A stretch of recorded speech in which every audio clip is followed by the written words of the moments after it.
Black Star Network is here. Hold no punches. I'm real revolutionary right now. Support this man, Black Media. He makes sure that our stories are told. Thank you for being the voice of Black America, Roland. Stay black. I love y'all. All momentum we have now, we have to keep this going. The video looks phenomenal. See, there's a difference between Black Star Network and Black-owned media and something like CNN. You can't be Black-owned media and be scared. It's time to be smart. Bring your eyeballs home. You dig?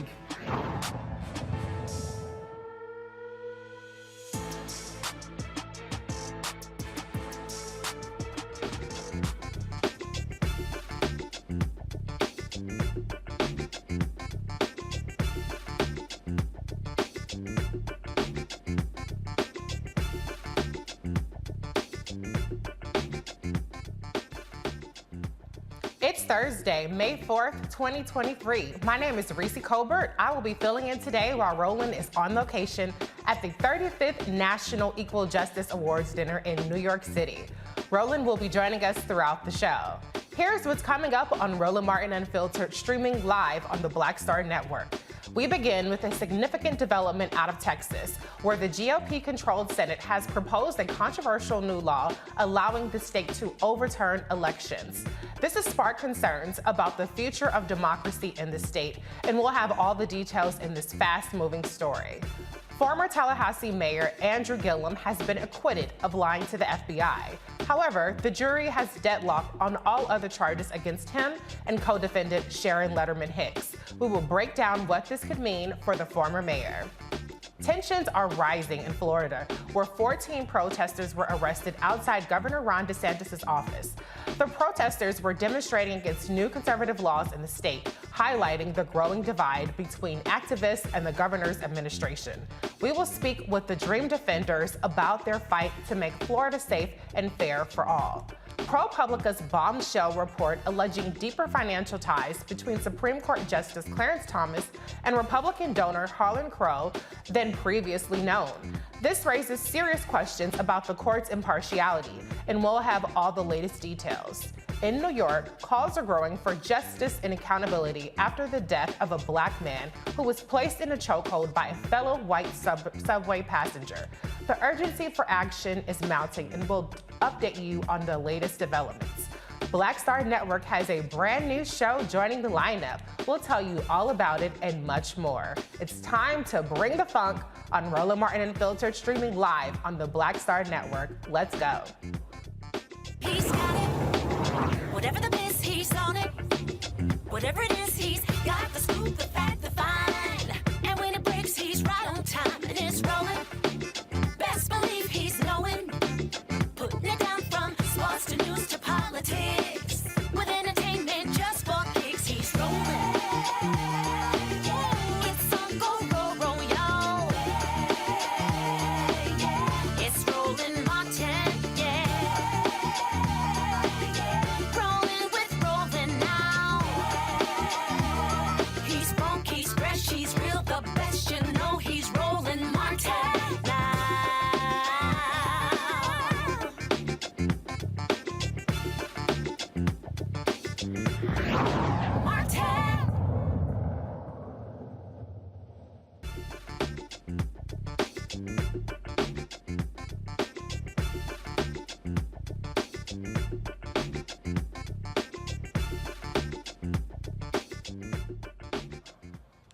A Florida jury acquits former Tallahassee Mayor Andrew Gillum of lying to the FBI about accepting gifts from undercover agents.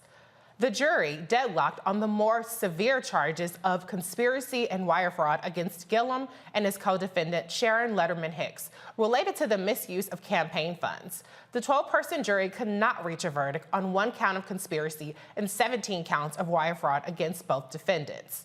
U.S. District Judge Alan Windsor declared a mistrial on the counts that ended with no verdict reached. Assistant U.S. Attorney Gary Milligan II said the government would retry Gillum and Lettman-Hicks on the conspiracy and wire fraud charges.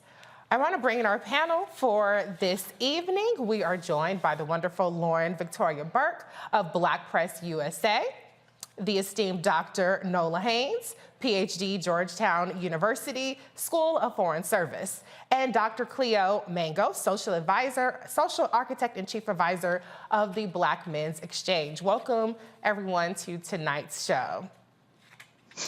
I want to start off with you, Dr. I'm sorry, did I say your name right? Manago?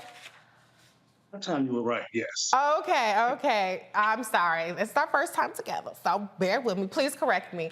I want to start off with you and your reaction to the mixed messages, mixed verdict, but overall probably a win more than anything for Andrew Gillum. What's your reaction? Well, my reaction is relief. As far as I'm concerned, it was a witch hunt. It was petty anyway. And it's been more revenge politics, getting back at the man for having such a strong presence when he ran for the governor of Florida. And they've been after him ever since because he had the nerves to almost win and potentially turn on its head the white supremacist control of that state, which has been the case for many, many years. And I think they want to teach him a lesson, and they wanted to embarrass him, humiliate him, and destroy him to the nth degree. And I'm relieved that him and my friend Sharon Hickman has been found basically exonerated for this situation. I expect the whole thing to go away at some point because it was petty in the first place. So I feel good about it, and I am relieved. So even though the attorney has said they will retry, your prediction is that they will cut their losses and move on? Well, they're desperate. I don't know what they're going to do. Yeah. I am just relieved that it turned out the way it did at this point. But they're desperate. They like to make a point. They like to make statements. They like to make people fearful of stepping up, as Gillum did. And I don't know what they're going to do. I would imagine, given how cutthroat they are, they're going to attempt to make this happen again. But I don't think they're going to be successful. Right. Now, Dr. Haynes, I know you are sensitive about weighing in more political ways, but one thing I found was interesting was that Gillum was raising money for his legal defense fund. You know, it's interesting that he had so much trouble kind of raising money, where we've seen other kind of white-collar crimes and people of that nature who are up for similar charges not have any problems. Do you think, in terms of kind of the challenges that he had with raising funds, bear it at all in the kind of justice he was able to get here today? You know, when it comes to Mr. Gillum, you know, first of all, for the man to still be able to stand up and continue to fight, I mean, you have to give him credit for that. He has definitely been through the ringer. And as a Southerner myself, you know, it just breaks my heart to see what's happening in places like Florida and Texas. And I agree with the comment with the doctor said just before me, that a lot of this feels like revenge politics. Yeah. So in terms of the particulars of his case and the kind of political landscape, you're right. You know, I won't comment too much on that. But what I will say is what I have been noticing is what we need to move away from when we're thinking about things like this is framing this in terms of like culture war, you know, sorts of things. I've been talking a lot about this. These types of revenge politics, like this goes beyond any sort of culture war, right? This is something else. This is something different, and we are wading in very dangerous territory. And I just want to say, you know, like props to him. He keeps standing up and fighting for himself, and we all know he has truly been through it. And I just wish him I wish him well on the other side of it. That's really my thoughts and feelings about it. Right. I mean, I think you make a good point. We do tend to sometimes talk about these things in terms of the culture wars, but this was a man who was a father of two, a husband, and this has completely shaken up his life to the point to where he's no longer on CNN, and some of his opportunities have closed as a result of this prosecution. Lauren, what's your take on the results that we saw today? Also keeping in mind that Trump is up for similar charges, obviously at the state level, but wire fraud is one of those, you know, kind of charges that usually are pretty easy to get a conviction on. Yeah, you know, I echo what Cleo Monago said, you know, this idea that it just feels, I think our spidey sense is tingling when you see that Andrew Gillum, of course, almost beat Ron DeSantis to be governor of Florida. And then shortly after that, of course, we get this trial with all of these counts, and you get the big announcement. And, you know, he was led into court in waist chains and ankle bracelets and all the drama and nonsense and everything else. And it turns out to be a big nothing. You have a 17 counts of everybody reading everything. It kind of reminds me of the Brian Benjamin situation in New York with the lieutenant governor. And, you know, big announcement, big press conference, and then a big nothing. I mean, literally everything was kicked out of court. And so I have a hard time believing that any of this would be happening had he not come very close to winning statewide in Florida, which has been something that has been incredibly difficult for the Democrats to do. And he, of course, almost did that for governor. So in what would have been, of course, a historic moment in terms of him being the first Black governor of Florida. So it's just, you know, a situation where it doesn't feel like something of coincidence. You know, it was a book that came out some years ago from a professor at University of Maryland named Derek Musgrove on this very topic, which was Black elected officials being, you know, investigated on ethics matters. You know, what an amazing coincidence. Yeah. It just feels what it feels. And as for Donald Trump, it is amazing to me the difference in reaction to what is going on with him with regard to the E. Jean Carroll case. He is on trial for rape, and then CNN decides to platform him. They're going to platform him next week, which I find quite interesting. It's just that doesn't matter to anybody that this guy is being accused. Now, of course, he has not been convicted yet, but still, to listen to the evidence in the courtroom is quite interesting. And however the outcome, good for E. Jean Carroll for playing it out and going all the way. Yeah, absolutely. I mean, I definitely think that we've seen, as you pointed out, the drastic difference in the theater behind it, obviously going out of their way to humiliate Mayor Gillum with the chains. It's really appalling. And they seem to always find the time and the unlimited resources to investigate Black lawmakers, even costing, as you pointed out, former Lieutenant Governor Brian Benjamin his job, and it was a big nothing burger. So we'll continue to keep an eye on this story and hope for the best for the Gillum family. You're watching Roland Martin Unfiltered on the Black Star Network. We'll be right back. Up next on The Frequency with me, Dee Barnes, our special guest, Alicia Garza, one of the founders of the Black Lives Matter movement. We're going to discuss her new book, The Purpose of Power, How We Come Together When We Fall Apart. We live in a world where we have to navigate, when we say something, people look at us funny, but when a man says the same thing less skillfully than we did, right? Everybody flocks towards what they said, even though it was your idea. Right here on The Frequency on the Black Star Network.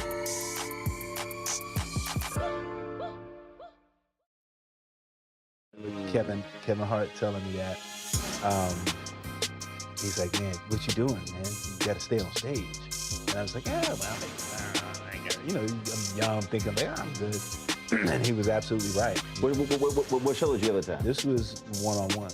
Got it. During that time. So you're doing one-on-one, going great, you making money, you like...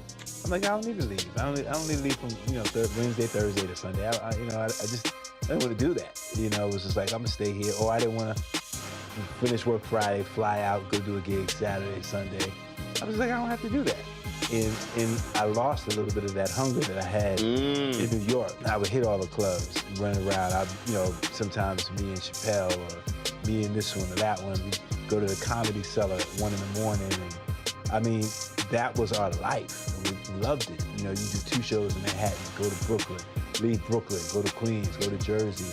And I got complacent. I was like, I got this money, I'm good. I don't need to go chase that, because that money wasn't at the same level that I was making, but what I was missing was that training. Yes. Was that. And it wasn't the money. It was the money. It was that's what I needed.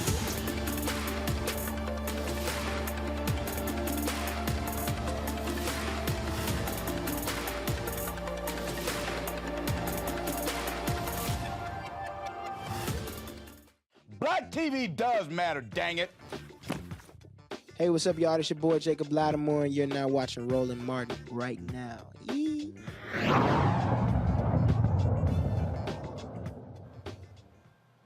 The Texas legislature advances a bill allowing the Secretary of State to redo elections in Harris County. Harris County is where several Democratic candidates posted strong midterm results and have been plagued by GOP claims of election mismanagement. The Republican-controlled Senate passed the bill Tuesday. It's now going before the House. If enacted, it would allow the Secretary of State to toss out election results in the state's largest county and call a new vote if there is a quote-unquote good cause. To believe that at least 2% of polling places ran out of usable ballots during voting hours. Joining me now is Texas State Representative Jarvis Johnson. Representative Johnson, thank you so much for being here today. My pleasure. Thank you for having me. Can you just talk a little bit about how this bill is laser targeting Harris County and only Harris County, as opposed to being something about election integrity across the entire state? Well, we've watched the entire session, even last session when Republicans passed bills that are targeted and aimed at Democratic cities and Democratic counties. We watched it last session with the whole defund the police, where they created a bill that was specifically for counties over 2 million people. That's only a couple of counties. That's Harris County in Houston and in Dallas.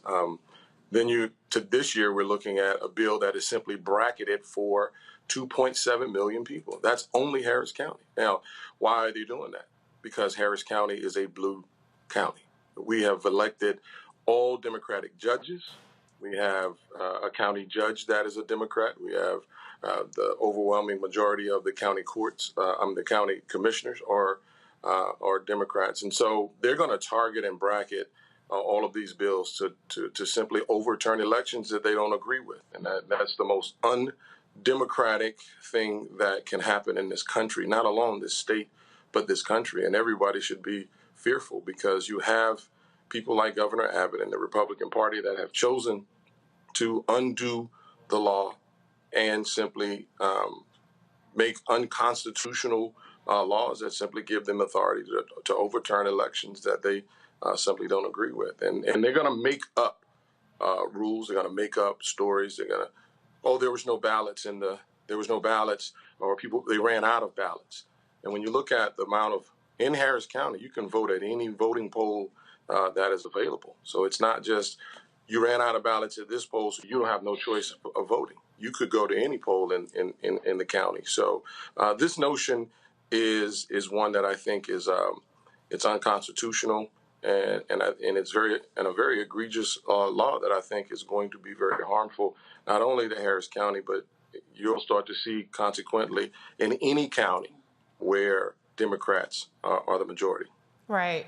Now, how do you, as Democrats, deal with the messaging behind this? Because on its face, admittedly, it doesn't sound terribly unreasonable, at least that there's a requirement to have paper ballots at every polling place.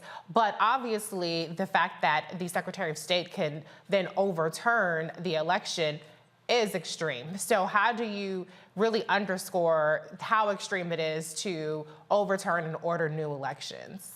Number one, you got to call it out what it is. You will see that there will be election judges that I think will do some very unlawful things. I think that you have Republican election judges in some of these cities that will purposely sabotage for the very reason of this particular bill, to say that, we ran out of ballots, or we ran out of paper, or the line was too long.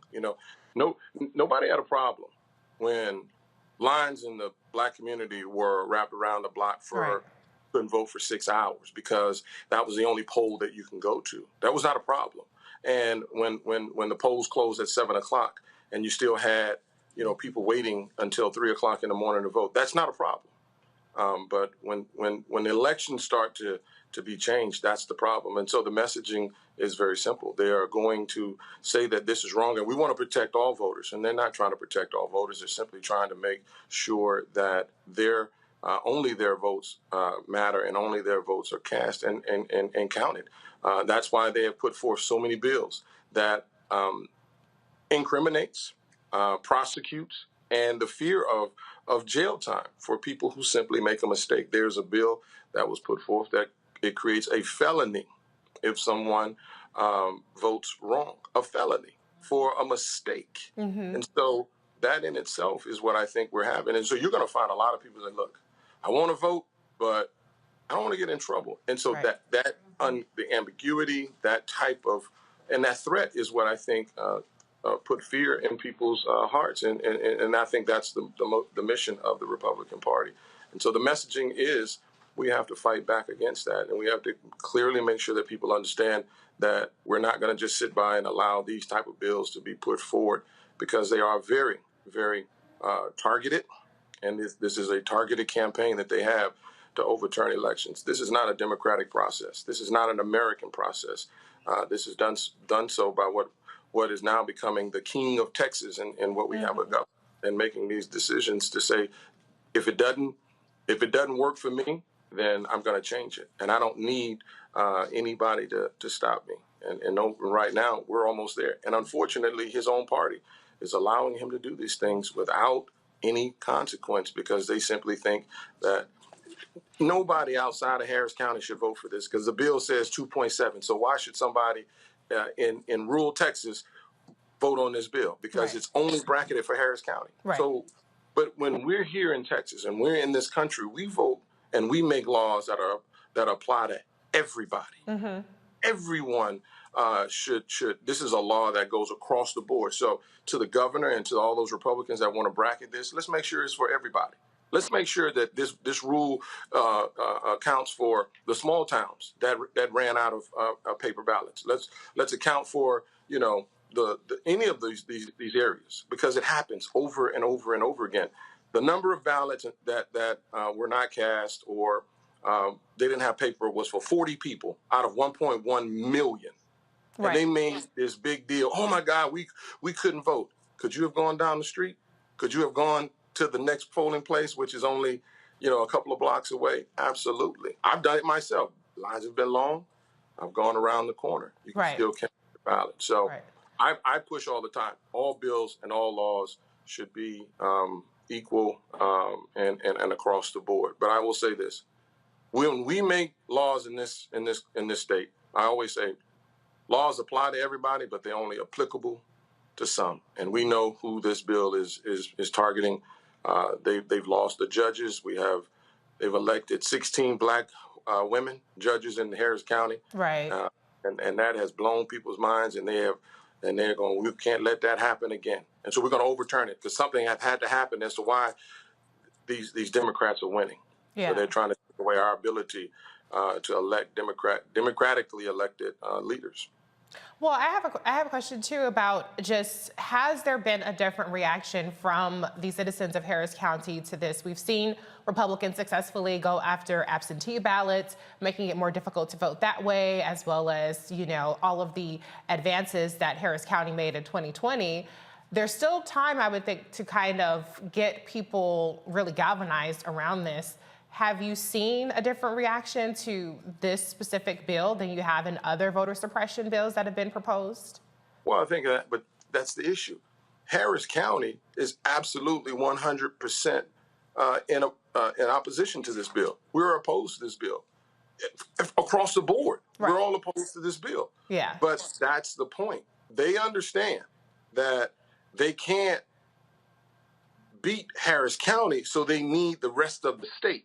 To overtake Harris County. So that's why they go get, Collin County. That's why they go get Tarrant County. That's why they go get all of these other, maybe Republican-led counties to say, hey, we need you to help us vote against Harris County. So we have 14 members from Harris County out of the 150.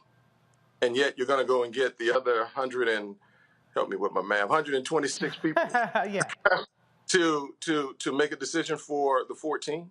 And I think that's the problem. They understand Harris County is against this. Leaving it up to us, we're not going to support you to come only audit us. We're not going to let you say, we're going to only audit you. Because it happened when we were talking about ballots, where they had a bill last session that simply said, hey, we're going to redo all Harris County elections. And I asked all of my Republican colleagues, do you believe that you won your election? Well, yeah, I won my election. So if you won your election, why do you think that Harris County didn't elect fairly? Well, it's all because Donald Trump lost. And so that was the whole, so this is where all this balloting thing comes from. And this is certainly what the problem continues to be when they want to try to overtake Harris County. But we're trying to stand tall and stand strong.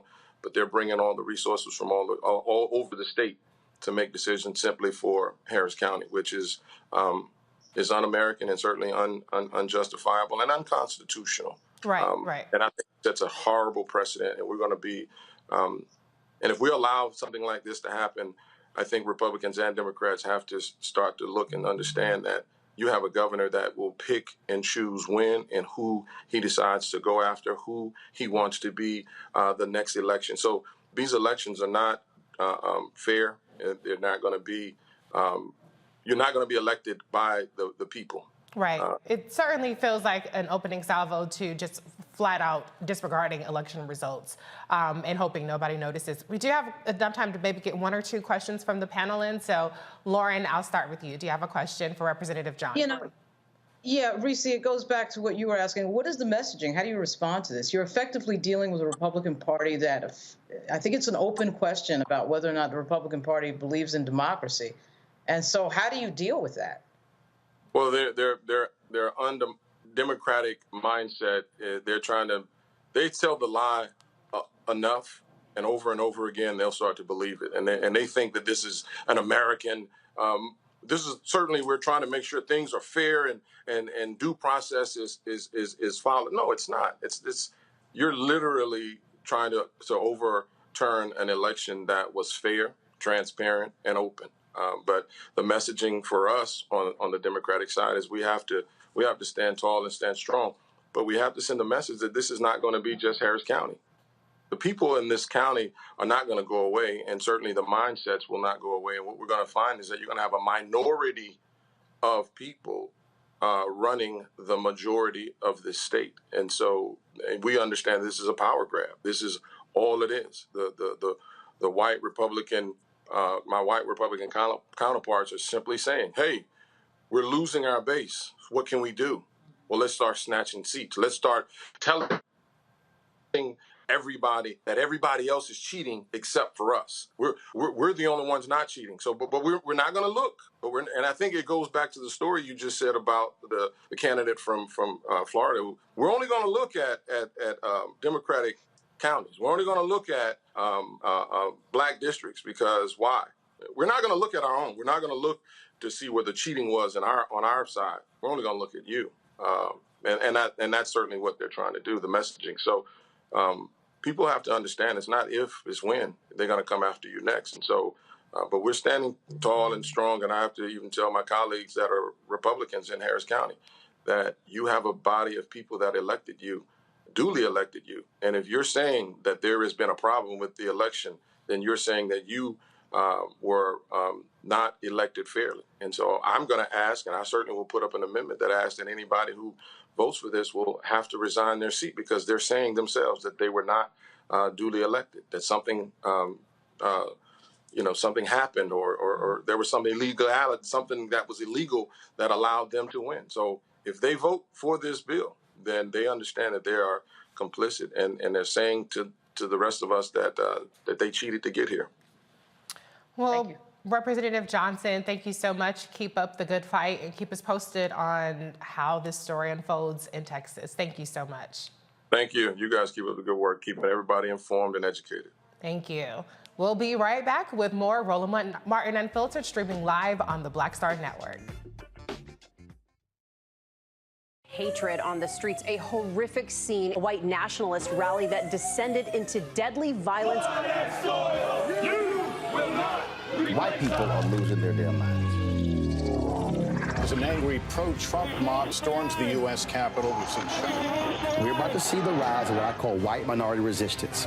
We have seen white folks in this country who simply cannot tolerate black folks voting. I think what we're seeing is the inevitable result of violent denial. This is part of American history. Every time that people of color have made progress, whether real or symbolic, there has been what Carol Anderson at Emory University calls white rage as a backlash. This is the rise of the Proud Boys and the Boogaloo Boys. America, there's going to be more of this. Here's all the Proud Boys, guys. This country is getting increasingly racist in its behaviors and its attitudes because of the fear of white people. The fear that they're taking our jobs, they're taking our resources, they're taking our women. This is white fear.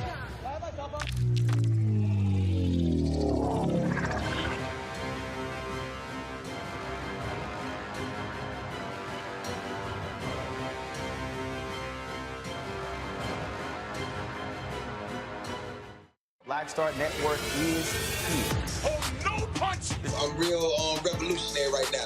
Thank you for being the voice of Black America. All momentum we have now, we have to keep this going. The video looks phenomenal. See, there's a difference between Black Star Network and black-owned media and something like CNN. You can't be black-owned media and be scared. It's time to be smart. Bring your eyeballs home. You dig? Hi, Hi, this is Essence Atkins. Hey, I'm Deion Cole from Blackish. Hey, everybody, this is your man, Fred Hammond, and you're watching Roland Martin, my man, Unfiltered.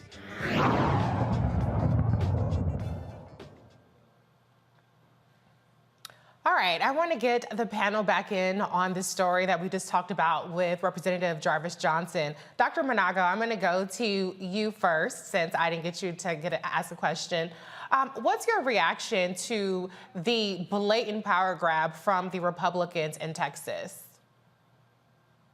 What I wanted to ask the representative is, he says they're standing tall and strong. And I'm wondering if that's the people that are his colleagues or the Harris County is standing tall and strong. And if they're being passive in the presence of this or becoming catatonic and complacent, or what they're actually doing. I believe that individually, he and many of his colleagues probably are standing up hard against this, but I'm wondering how the community is responding, because I think that there's a lot of fear and a lot of anxiety among Black folks in the midst of this backlash of white supremacy trying to keep itself in place. And I'm just concerned that we are talking to the community and getting them involved. Right. Because some of these political people are in ivory towers and they get upset, but they don't actually go into the community, or the community sometimes doesn't even know who they are until they're upset. And I'm wondering about that. And I'm also wondering if the people understand that this white supremacist war is kind of predictable. Yeah. I want to ask the representative, are you surprised? Mm-hmm. And if you're surprised, are you doing something to prepare for the next assault? Because it's coming. Yes, absolutely. And I'm just wondering what people are going to do, because I get tired of just the rhetoric around we don't like it. What is the strategy? Yeah. To resist and prevent something that's going to come, that's going to happen. I mean, it was appropriate to reference Gillum while he was speaking, because what we've seen him go through, the humiliation, is part of the attack. Right. But often it appears to me that people look at it as a sneak attack, or they're surprised over and over again, which means they don't prepare well when it's going to come again. Right. That concerns me. Right. Dr. Haynes, I know that you are so knowledgeable about foreign policy and democracies across the world. Do you see similarities between what's happening in Texas and some of the things that we claim we're trying to help restore democracy or fight against assaults on democracy around the country, around the world? Absolutely, and thank you for asking me a question that way, because that's how I want to address it. What we're seeing is nationalism, point blank, period. And right now, when we're thinking about democracy, and I'm not an alarmist type of person, I like to think through things. I like to, employ logic where I can. But I cannot stress this enough. Right now, where we are, in terms of if we had a democracy doomsday clock, I would say, the way that it's set right now for a potential nuclear strike, which is 90 minutes to midnight, it's pretty clear that we're pretty close to that. Like, democracy literally is on the line.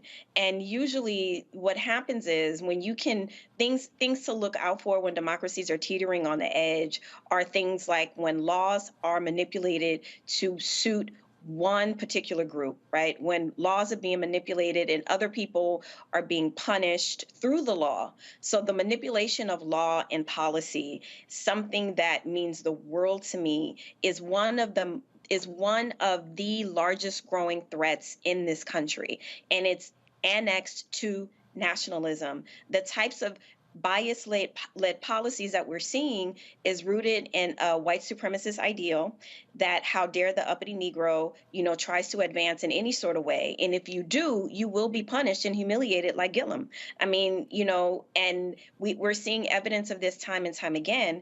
And another reason why I'm worried is because we have something called stare decisis in our country. We have legal precedent. And what's happening all over the South, and being from one of the blacker places in Louisiana, this is definitely something that I'm worried about, because what if, they try to use this tactic because it worked in Texas? Right. The things that's in Florida. So this has larger implications. And when we start to see bias show up in policies and laws, we are absolutely in trouble. And again, it does go beyond messaging. I was going to ask the representative about what's the counterpunch here? You know, what is the strategy? What, you know, beyond, you know, saying, you know, we're going to stand up and maybe alter the messaging, what they are doing is co-opting civil rights messages. Right. What they are doing are co-opting civil rights packages. And I want to know, what are you going to do to counter that?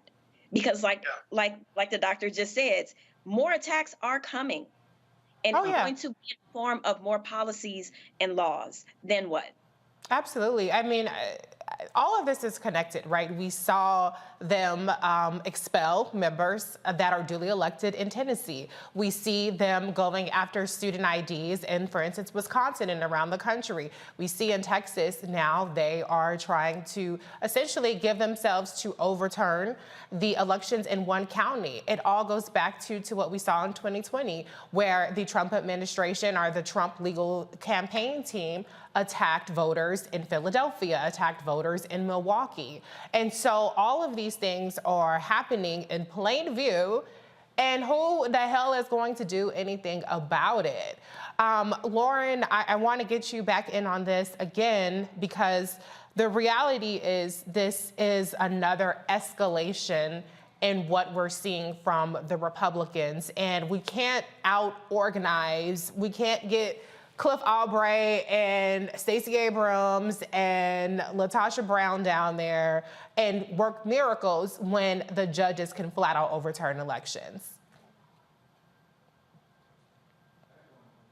Oh, I think you're muted, Lauren. Sorry, everybody. There you go.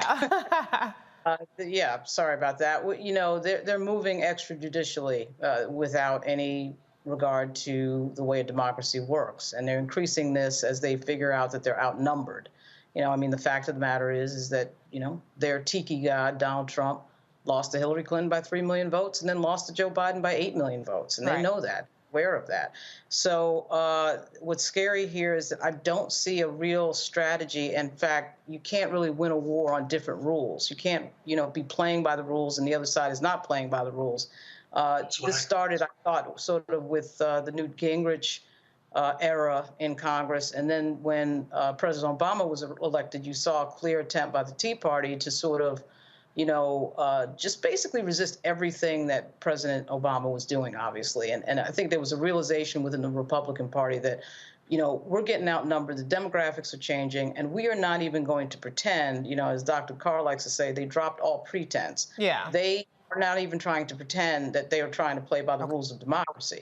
They are going for the jugular. And the question is, what is the other side going to do about it? When you start seeing people like Marjorie Taylor Greene and Jim Jordan show up, and then Jim Jordan trying to negate a duly elected prosecutor in New York, to negate his actions and haul him in before Congress and all these antics, they're serious. You know, you saw obviously President Trump trying to negate the election against that he lost by 8 million votes to Joe Biden. He tried to negate that, and there was an attack on the U.S. Capitol. This is always all happening, by the way, while we have a media that is increasingly weak, increasingly sort of, you know, not up to the task and not up to the challenge.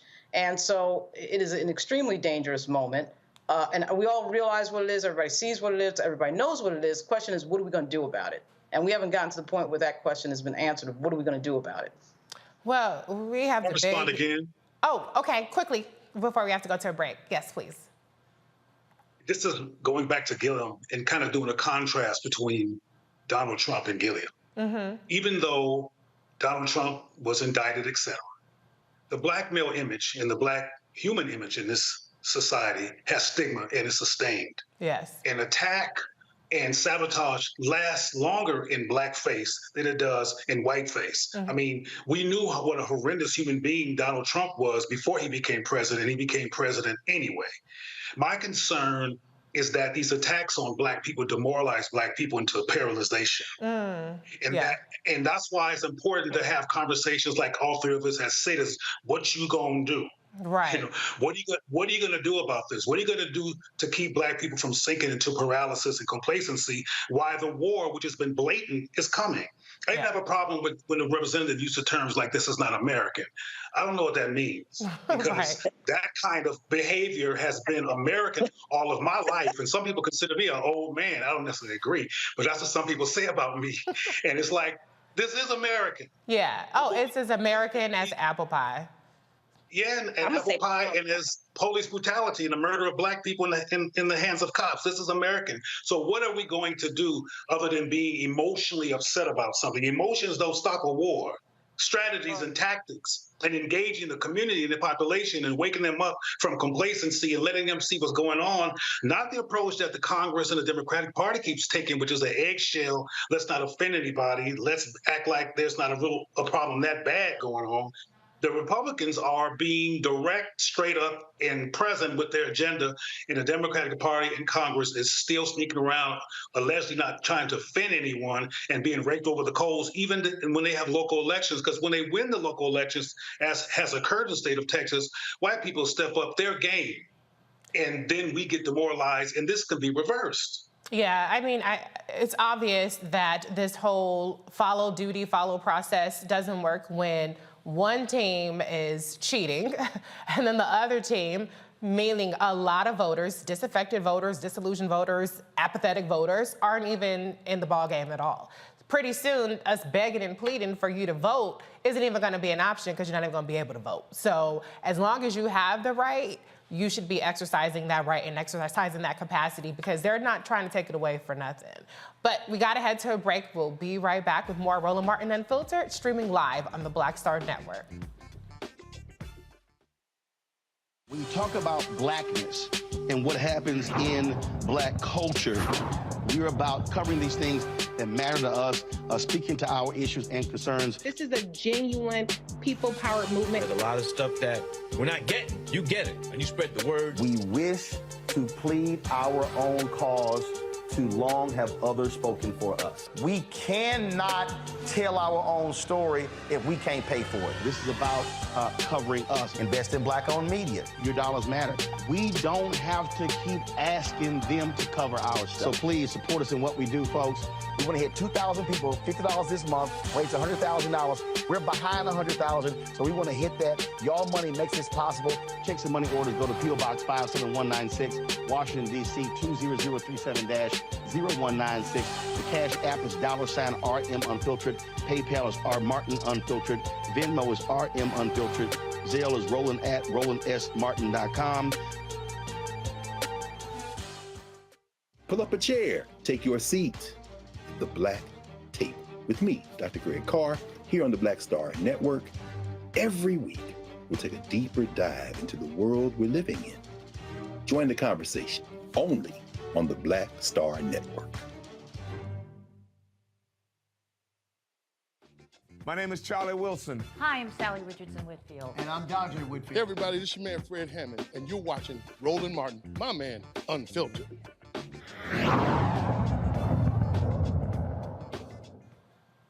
In Florida, 14 DreamDefenders and allied organization members were taken away in handcuffs for refusing to leave the governor's office. The DreamDefenders sit-in was part of a national protest called Freedom to Learn. The protesters wanted to shed light on many issues facing Floridians and called for a meeting with DeSantis to share the legislative session's impact on communities. Joining me now are two of the organizers of the protest, Ashley Green and Malik Reddy. Welcome to Roland Martin Unfiltered. Hi, thank you all so much for having us. And Malik, it looks like you are graduation ready. Congratulations. What are you, before we get into the story, what are you graduating with? What's your degree in? My Associate of Arts in Political Science. That's awesome. All right. So talk a little bit, I'll let you start off, about exactly what this protest was and what you were trying to bring attention to for Malik. Yeah, I think we were, and we had some goals, and those goals were to bring attention to the fascist governor that we have in the state of Florida, with the bad bills like abortion bills, education bills, and the immigration bill that was just passed. And we did that as part of our Can't Ban Us campaign. And so we have to continue to show that Florida is the place that he's going to use to try to puppet some things through, and we got to make sure that we stop him now so that he does not get in the White House. And this is just the beginning. There's more to come from us in the Dream Defenders. Ashley, I know that the word or the phrase Dream Defenders has a very specific meaning. Can you talk about what that means for the audience? Yes, we came into existence after the murder of Trayvon Martin, obviously, and I think we're a part of a renewed arc fighting for justice across this country that was really being informed by a lot of civil rights elders and a lot of Black Power elders, and so really embodied sort of that spirit in the name Dream Defenders. But over the years, I think it became really a lot more critical just to think about what is the dream worth defending for our youth and our communities, and making sure that there is a dream for ourselves, for our peers, and for the people who are now, 10 years later, a generation under us who are still fighting for freedom and still fighting for justice in their neighborhoods and in their communities. And so for us, Dream Defenders is really a rallying cry that, like, not only are we fighting for a dream, but that we deserve to have a dream to fight for in the first place. Absolutely. And we see Ron DeSantis getting legislative win after win after win. Your organization, the kinds of protests that you all are responsible for organizing, are going to be critically important in highlighting the fascist that he is when he inevitably launches his national campaign. Do you have any reaction to the ways that the legislature right now is moving to make it easier for Ron DeSantis to run for president and maintain his position as governor of Florida? I mean, it's a classic story in Florida that they change the rules in order to fit them and benefit them. Ron DeSantis is no different than a Rick Scott, than a Jeb Bush, who has been consistently focused on gaining more and more power and rigging the game in their favor. I think someone previously said you can't win a war when the rules are played, when there are a different set of rules. And Florida is really ground zero for that. There should be no reason why Ron DeSantis is both trying to govern the state of Florida and run for governor based on a more than 20-year policy across the state. And yet he changed the rules so he could do it. And when you look at the two Black district seats that we lost last year, it's through gerrymandering that was specifically to make sure that Black people were denied a voice in Congress, even though the state of Florida gained 2 more congressional seats through the census process. Mm-hmm. And so this is just a continued arc of rigging the game against Black citizens in Florida, but really rigging the game for their pursuit of petty political power. And it's unacceptable, and we're going to keep fighting back against it. Yeah, Malik Ashley talked about how Florida is kind of like ground zero for so many things that are happening. It's hard to keep up with it all because DeSantis is on a roll. What's something other than, like, for instance, the attention-grabbing Reedy Creek battle that's going on? What's something that really is flying under the radar in Florida that people should be paying attention to that you all are trying to shed light on? Yeah, our priority bill, this legislation, was HB 99, which we call the Mega University Bill, which had parts of diversity, inclusion, and equity that have been taken away from our universities, especially our D9s were on the chopping block. They are getting gender studies in the schools that offer it, and they're also reducing the budget that was given to these programs in our DEI. And that is important, especially with we have so many HBCUs here in the state of Florida.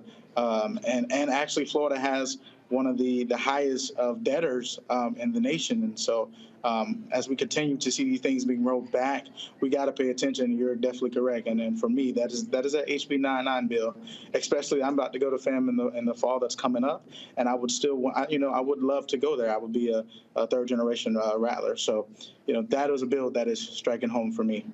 Okay, sounds good. I definitely have seen that they were successful in getting that passed. And I'm not sure if he signed it yet or if it's going to his desk, but that is something that people warned about that kind of just flew under the radar a little bit. I'm going to go to the panel and give them an opportunity to ask you all questions. I'm going to start off with you, Dr. Haynes. Oh, thank you both for the work that you're doing. I have so many questions. As a political scientist, congratulations, Malik. I am incredibly proud of you. I hope you stick with it. There are rewards down the way.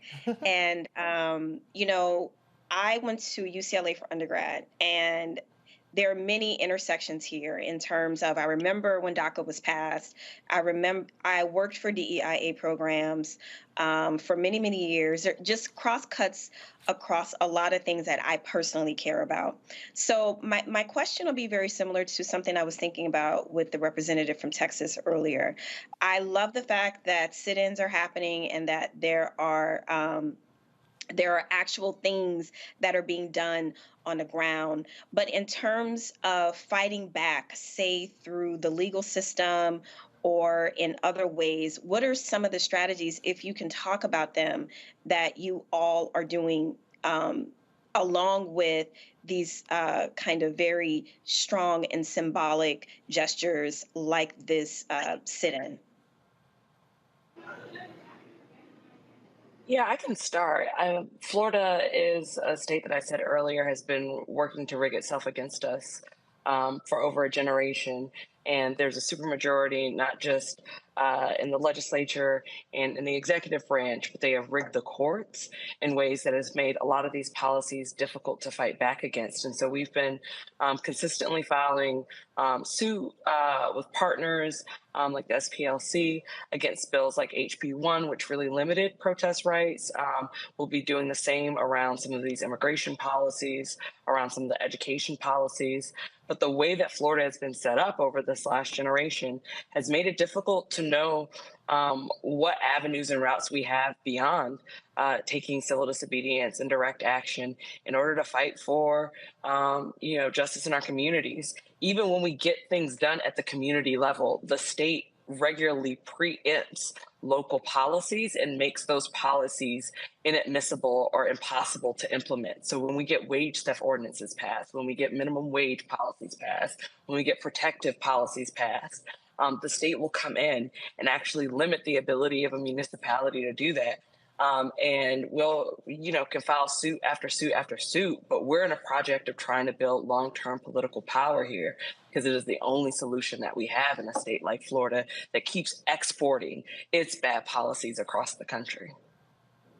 Yeah, I think that's a really key point, that these policies are going national. I mean, all of the Republican Party nationally is trading one bad idea for the other, and they keep escalating with these oppressive and fascist policies. So people can't just ignore what's happening in one state or another because it's probably coming to a town or a state near you. I'm going to go to Dr. Manago. Yeah, you said these ideas are bad. Now, I personally agree that they're bad, but it's relative and subjective depending on your agenda.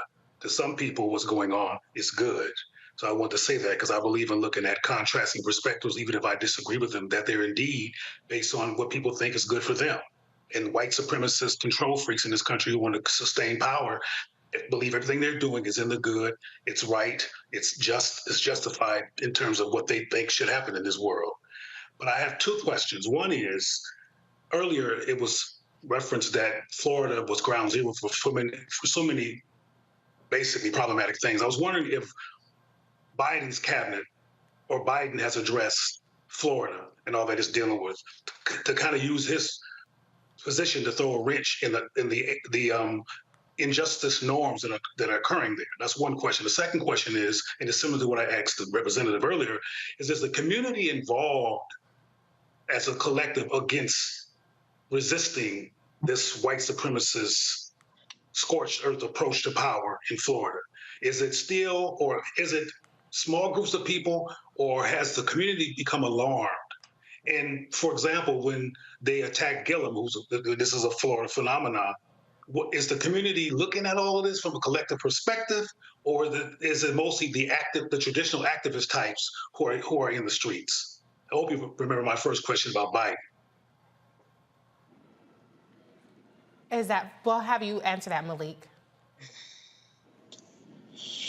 I feel like we do a good job of not just having the activists in the street. That's why we're here, right? We're trying to build that door power and people power, and that is getting the folks that are necessarily educated about the things that's going on. And I know I haven't got to your first question. I'm going to actually give that question to AG. But I do think that we are doing a great job of trying to get those that are not necessarily knowing what is going on. It's actually funny you said, that should be the governor of the state right now, Andrew Gillum, and he just got a non-guilty verdict today. So right now we have to take that information to the streets. And so I think we do a good job of that in Dream Defenders. That is our ultimate goal. And I'll toss it over to AG. Yeah, obviously, we are first and foremost invested in building power amongst people and community, not amongst other activists or people in the echo chamber. I will say that the right, again, has had a generational agenda of building political power of their own. And so when we talk about these voucher programs and dismantling of public education, when we're talking about these immigration policies, people have been told to turn against one another and turn against a collective interest. And so we have to do that education work in community. I think in terms of Biden, whether or not he has been proactive enough as a president in Florida, I think is definitely up for debate. We have seen different parts of the administration be supportive and fighting back and offering support around combating some of these policies. But we definitely think that the federal government has a larger responsibility to intervene in what's really some unconstitutional policies that are being forwarded. And I think the way that this legislature has been so aggressive in just rubber stamping any outrageous policy that the DeSantis sort of administration is forwarding has definitely given a lot of space, I think, to see DOJ intervention. And so we're hoping that we actually can see, more aggressive action taken by the Biden administration as these policies start to take effect. Right, and of course I have to just add that Vice President Kamala Harris was in Florida within a month or so ago, taking it to DeSantis on the specific issue of reproductive rights. Lauren, you get the last question for this segment. I'm wondering from the two of you, have you seen any improvement with the Florida party since, of course, they lost big, as I'm sure you know, last November? Do you see any improvement in the local wing of the party, or is it just starting to rebuild? How's that going? I'm going to be honest with you. The state of Florida is 6 different states, and so Malik might have a different answer than I do. I think in Central Florida, where I'm at, the party is in a real rebuilding process. I'm sort of in the I-4 corridor part of the state. I think when we're talking about South Florida and just sort of the collapse, especially amongst Latino voters on behalf of the party, there's a long project ahead. And I think when you're looking at North Florida, Malik can speak to that more, but probably are a little bit more developed in terms of building and rebuilding a strategy to win. Obviously, we just had redistricting happen last year, and so the math has been reset, and the pathway to power looks a lot different, but it's going to be a long road and one that we're committed to really being focused on over the next decade. Thanks.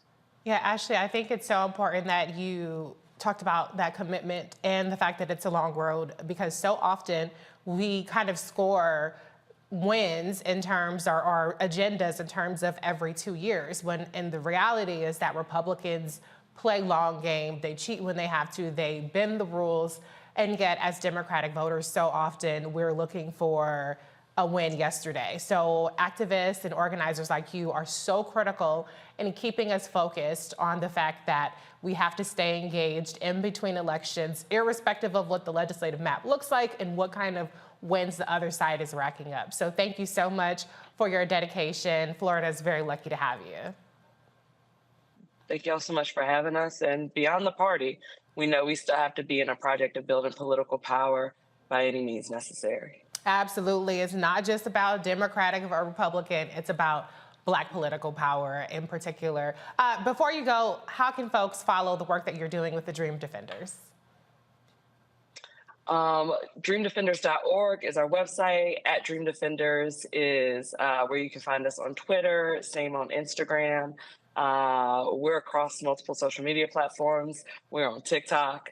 And so type DreamDefenders into your search engine and it's going to pull up ways to get involved. But that primary website is dreamdefenders.org.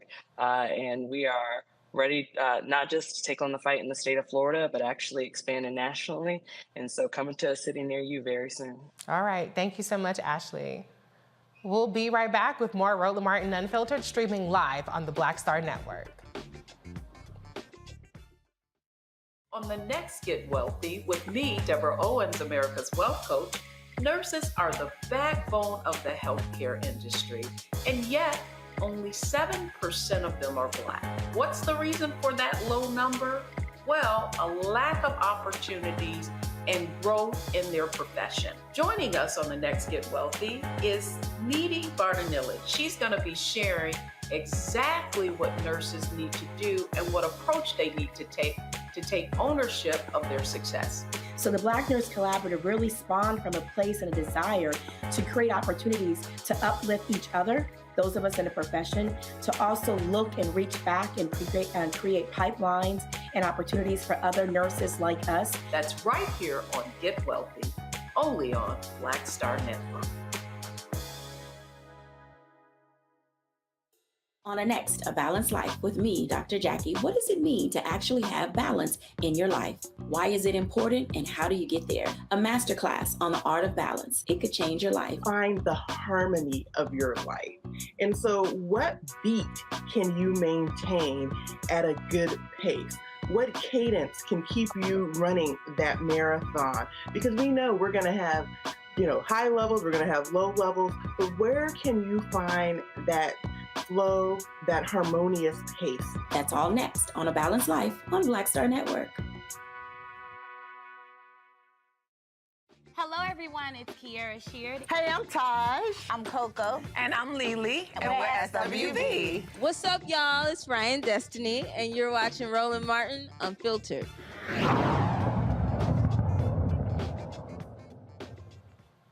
We're going to stay in Florida. Republicans approved 2 bills to ban diversity programs in colleges and expand the quote-unquote "don't say gay" law.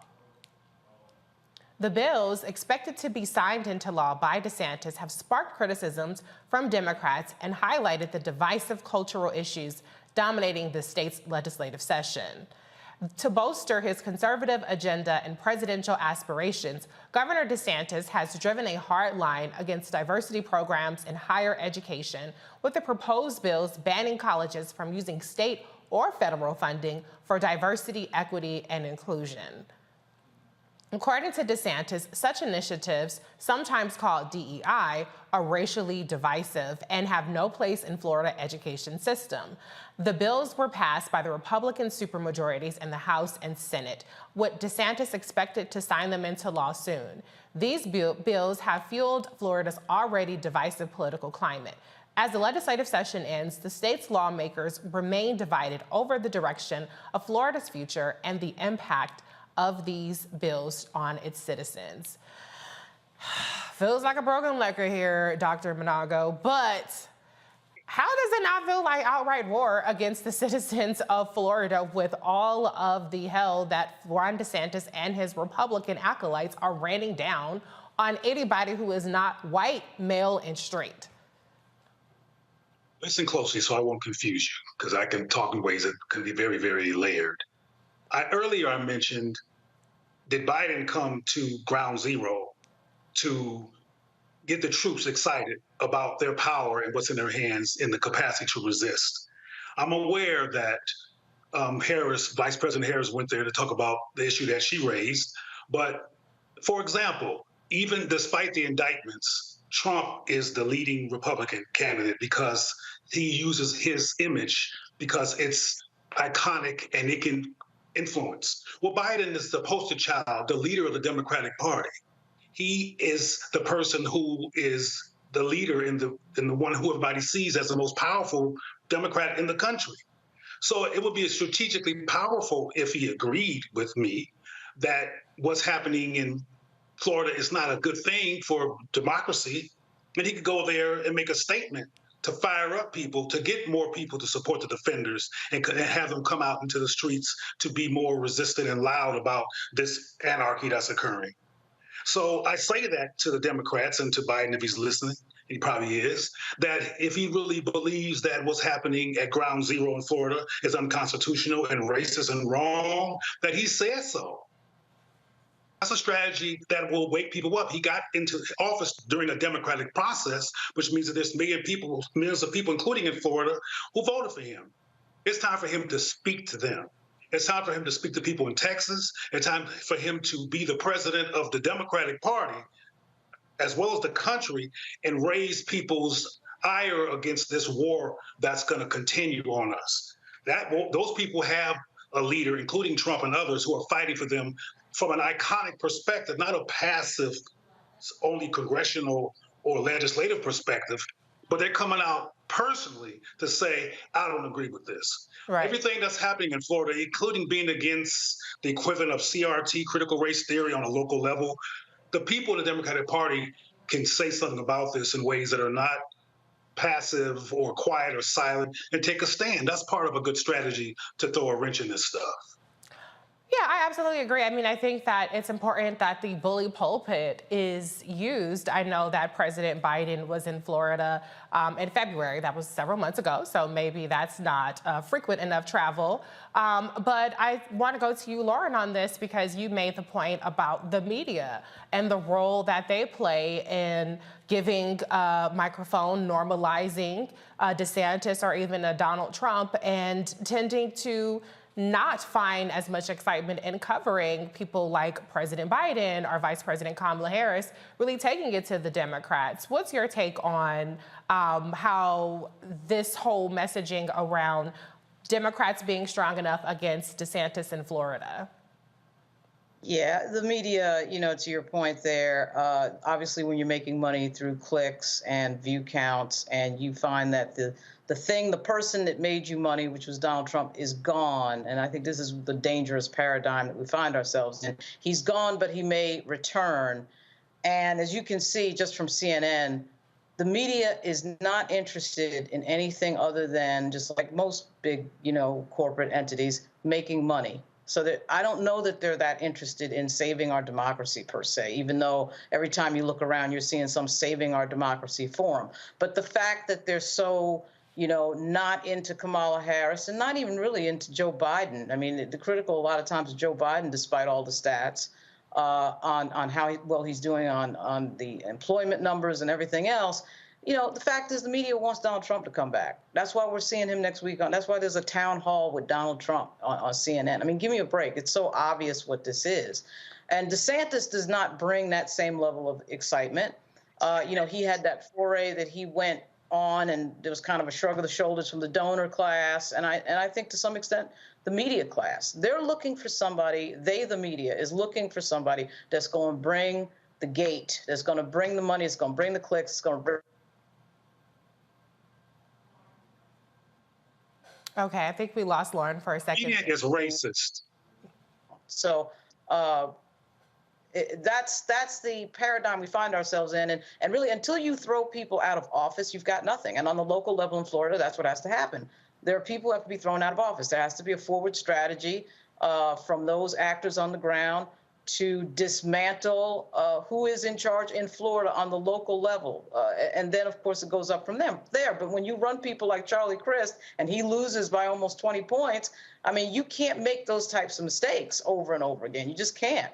But Florida, to me, is, an example of what happens when one of the parties really just loses its grip and loses its control, and then the other party that's just sort of playing for keeps dominates. And that's what you're seeing in this moment. But, of course, that can change. That can change in 2 or 3 years, but there's got to be some strategy behind it, some really serious, deliberate strategy behind it. And we're not seeing that right now.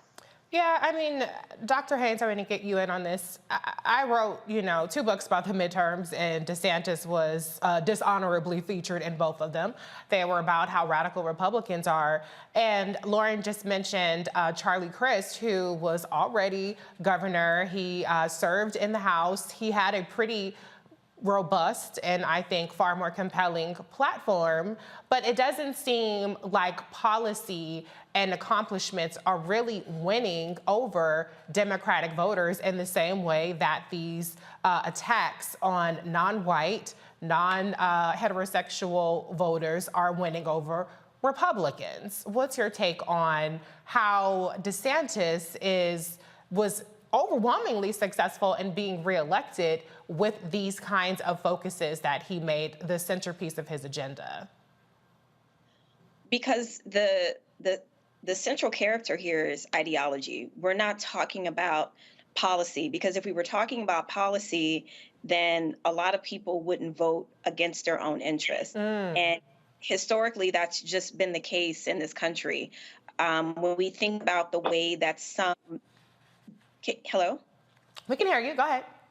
Okay. When you think about the way that some demographics of women vote, they absolutely vote against their own interests time after time after time. So we're voting for ideology, you know, in this instance. And this ideology is wrapped in a mantra. It's wrapped in an idea. It's wrapped in this concept that they're coming for you. They want to take everything away from you. They want to disempower men. They want to turn all the little boys and the little girls into LGBTQIA. So all of the fear tactics around this mythical identity that they are clinging onto, that they have created, is driving this. It has absolutely nothing to do with policy.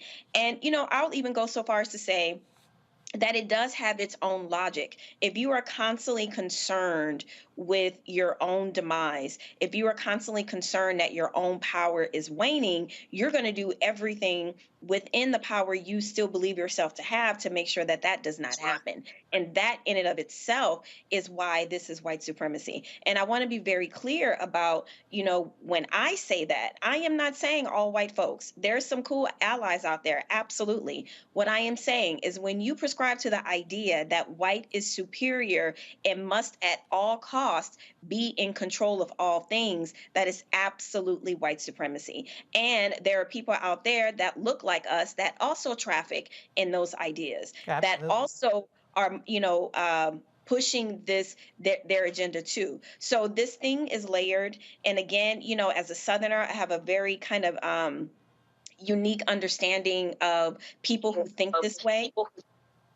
And it's concerning because when I think about what had to happen in the South, all the different elements lining up in a very particular way for civil rights to even happen, a thing that people do not contemplate, there's a question out there in the political science sphere.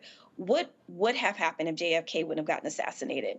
Would the civil rights package have passed if LBJ was not in office? Right. It's a hard question to contemplate because that was such an ugly moment in our history. But so many things had to align perfectly for that to happen. And so when we're looking at the moving backwards, the descend, the descending nature of all of this, what things need to align perfectly for this country to get back on track, if we were ever on track in the first place. Yeah. But the direction that we're heading in right now, it's nothing good. And I am worried. I am absolutely worried.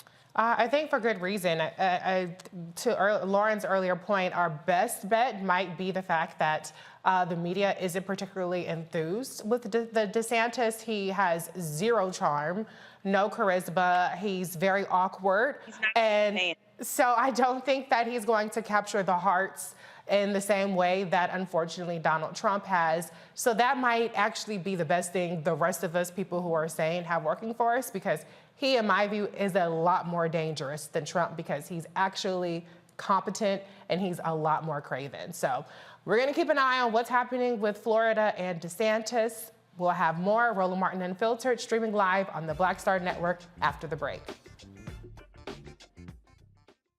Up next on The Frequency with me, Dee Barnes, our special guest, Alicia Garza, one of the founders of the Black Lives Matter movement. We're going to discuss her new book, The Purpose of Power, How We Come Together When We Fall Apart. We live in a world where we have to navigate, when we say something, people look at us funny, but when a man says the same thing, less skillfully than we did, right? Right. And everybody flocks towards what they said, even though it was your idea. Right here on The Frequency on the Black Star Network.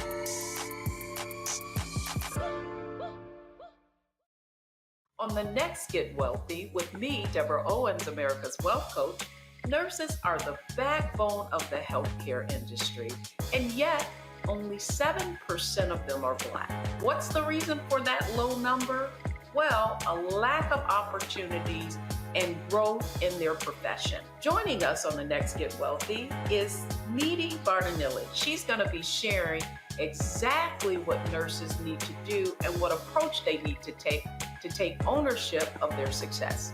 So the Black Nurse Collaborative really spawned from a place and a desire to create opportunities to uplift each other, those of us in the profession, to also look and reach back and create pipelines and opportunities for other nurses like us. That's right here on Get Wealthy, only on Black Star Network. Hey everybody, it's your man Fred Hammond. Hi, my name is Brescia Webb, and you're watching Roland Martin Unfiltered. Well, I like a nice filter usually, but we can be unfiltered. A new report by ProPublica alleges Supreme Court Justice Clarence Thomas has deeper financial ties with Republican donor Harlan Crow than previously known. According to the report, Crow paid for the private school tuition of Thomas's grandnephew, Mark Martin, who Thomas claimed was his son.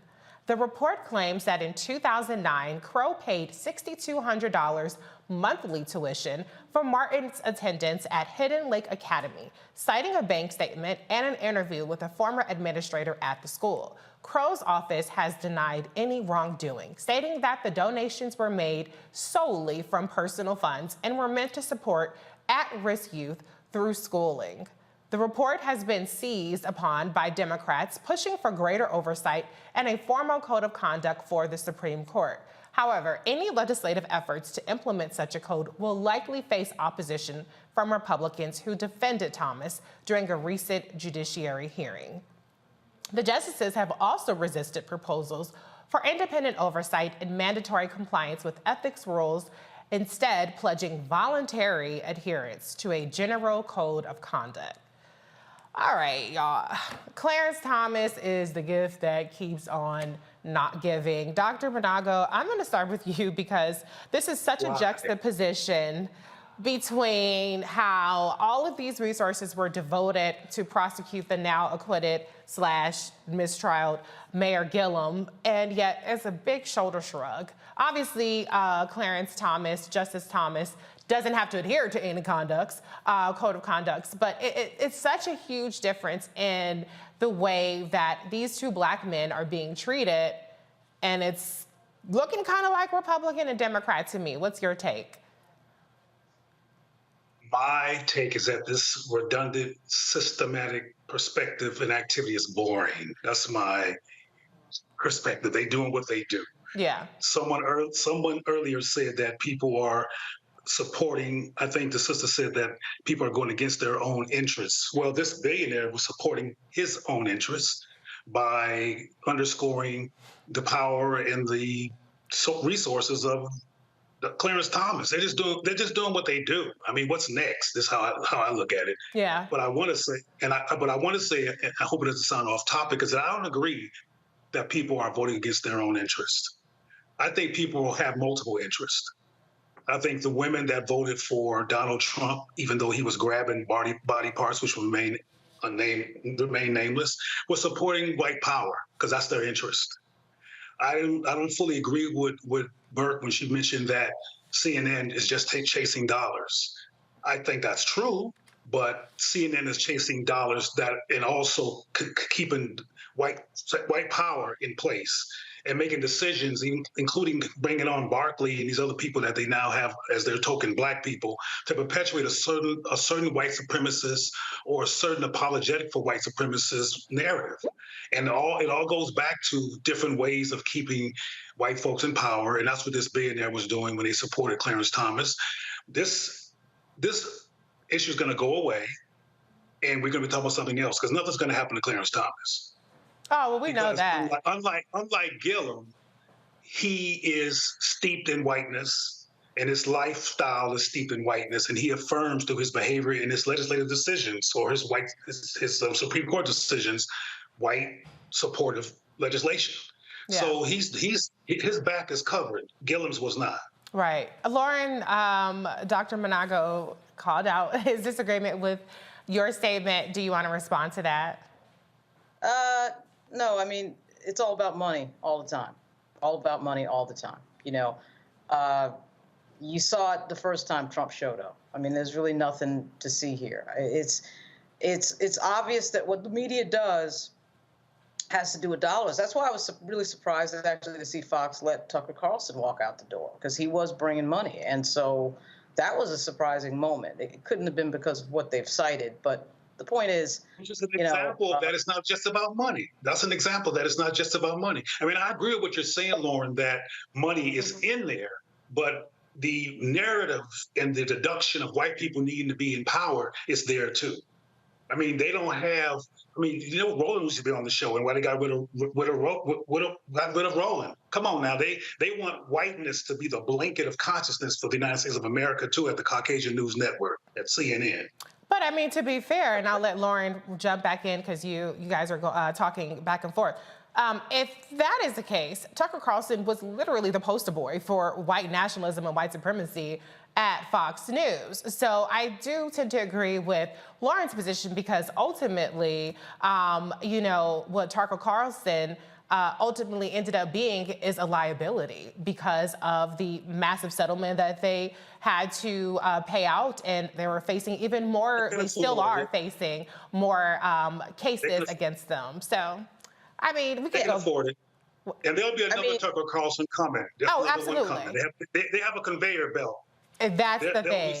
Yeah, there's definitely a longer pipeline of white supremacists, white nationalists willing to get on TV and espouse that, as opposed to a Roland Martin Unfiltered that you get to have, or Roland Martin that you get to have on CNN. Okay, Lauren, back to you, and then I'm going to get Dr. Hayes in on this. I mean, but to go back to what you were saying, Reese, about the whole Clarence Thomas situation, you know, what you're seeing is a political party with no shame that'll do anything to win. Right. And the Democrats have not reached that point where they'll do everything and anything to win. They're still holding on to some of the old-fashioned politics, the old-fashioned rules, right? So, you know, you have not only a political party in the Republican Party that'll do anything to win with absolutely no shame and no apologies, but they are actually, you know, they're to a point really where they just don't. They have no rules. They have no internal rules or episodic rules. They just do what they want. And they have a media echo chamber that they organized really, to me, right after Barack Obama showed up. It was the Breitbart folks. It was, you know, Tucker Carlson owning Daily Caller. They have that ecosystem, and that right-wing ecosystem pushes the narrative really hard, and they all push together.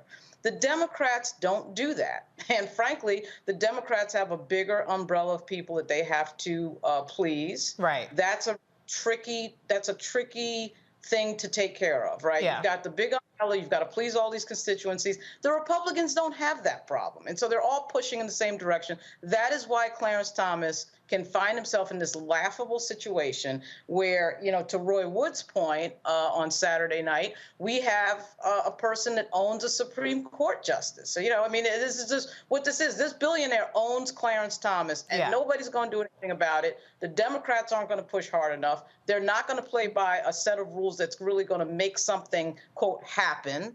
And so when you do that up against people who are going to make something happen no matter what, you're going to lose. It's as simple as that. It comes down to who wants it more a lot of times in life. And that's what we're seeing in politics. Well, to be fair, somebody owns Neil Gorsuch, too, because he's gotten a windfall. Brett Kavanaugh, all of them got something going on. It's just Clarence Thomas is the easiest target, and for good reason. Okay, Dr. Hayes, I'm going to rely on you to be the non-cynical one among us and tell us if you think that we shouldn't be shrugging this off. What's your take on this Clarence Thomas situation? Gotta hear this. Well, you know, I'll go back to my earlier statement about the doomsday clock. I'm not saying that to be histrionic, but really democracy is like teetering on the brink right now. And, you know, one of the things that's interesting when you belong to a populist party, and pretty much right now, this version of republicanism is what we are looking at. The one thing that you do not need is a coalition. The only thing that you need are your followers or your fans, right? Your acolytes. That's the only thing that you need. And the way that the way that the judicial system was maneuvered over the past few years, we are in a situation where that populist group of people are the people who can decide the fate of a Clarence Thomas. Now, as an appointee myself, I got to say it's very disappointing to constantly read, which has been great journalism by ProPublica, by the way. Shout out to real journalists out there. That all of these things are happening and it's just being brushed away by, it was just, we're friends, we're buddies. It's so cavalier when I think about other people, who aren't lifelong appointees like justices are. But when I think about other types of appointments, you're going to get in some trouble here for a fraction of the things, even the hint of impropriety is, damaging. So I think for the system, for people to believe in it, for people to buy into it, for you to think that, I'm going to act in a certain way because if I don't, there's a level of punishment. But if there's no accountability for anything, then what is that buy-in? What is that buy-in for democracy? What is that buy-in for, I want to do my duty and work for my country and all these different things. So this is a crisis in my personal opinion, because when you sign up for any sort of duty for your country, you're signing up because you believe in, some of the values that America says that it stands for. So right now, this is a true test. This is a true test about who we want to be. And democracy is absolutely wrapped up in this, because if Clarence Thomas gets away with this, I don't know where we stand. And I'll just say one last thing. Over the years when I've taught an American political science class, policy, law, and politics, I cannot tell you how many students over the years, even before all of this stuff with Clarence Thomas and taking away women's rights, would always ask, well, how is the court impartial when we already know their ideological leanings? Yeah. And that is not the way law is supposed to function, right? So that in and of itself has always been hanging over the court's head in terms of credibility. But where we are right now, the credibility of the court is literally in the ground. So what are we going to do about that? If we are out there talking about democracy, selling democracy, trying to convince other countries that this is the way to go, this situation right here is a test and we need to pass it. And right now, I'm not too sure. I think we're going to fail this epically. I think we lost the Supreme Court when Hillary Clinton did not win the Electoral College, because the bottom line is who gonna check them, boo. The Senate is completely out of the question to get the 60 votes. This is not on the table in terms of expanding the Supreme Court. So looks like we're stuck with a really messed up situation. We'll be right back with more Roland Martin Unfiltered, streaming live on the Black Star Network. That was a pivotal time. I remember Kevin Hart telling me that. He's like, man, what you doing, man? You got to stay on stage. And I was like, I'm young, thinking, I'm good. And he was absolutely right. What show did you have at that? This was one-on-one. Got it. During that time. So you're doing one-on-one, going great. Yeah. You making money. You like. I'm like, I don't need to leave. I don't need to leave from Wednesday, Thursday to Sunday. I didn't want to do that. It was just like, I'm gonna stay here. Or I didn't want to finish work Friday, fly out, go do a gig Saturday, Sunday. I was like, I don't have to do that. And I lost a little bit of that hunger that I had in New York. I would hit all the clubs, running around.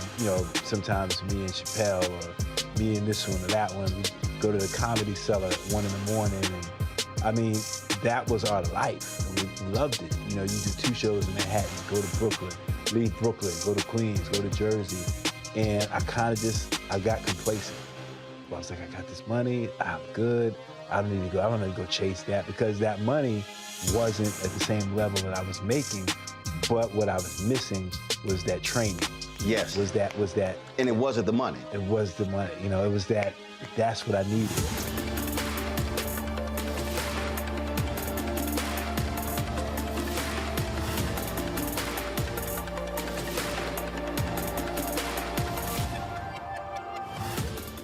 Next on The Frequency with me, Dee Barnes, our special guest, Alicia Garza, one of the founders of the Black Lives Matter movement. We're going to discuss her new book, The Purpose of Power, How We Come Together When We Fall Apart. We live in a world where we have to navigate, you know, when we say something, people look at us funny, but when a man says the same thing less skillfully than we did, right? Right. Everybody flocks towards what they said, even though it was your idea. Right here on The Frequency on the Black Star Network.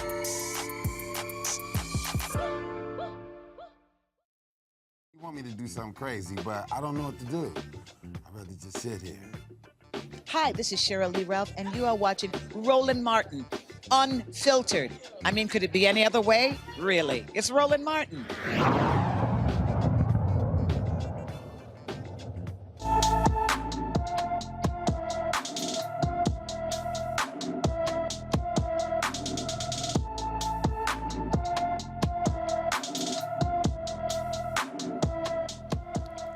Lismore disappeared from his Fort Pierce, Florida home on April 2nd, 2023.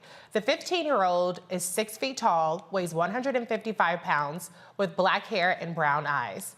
Anyone with information about Kennard Lismore should call the Fort Pierce, Florida Police Department at 772-461-3820. Here are a couple of stories that we're following today. The Memphis, Tennessee District Attorney revealed Tyree Nichols' cause of death to his family.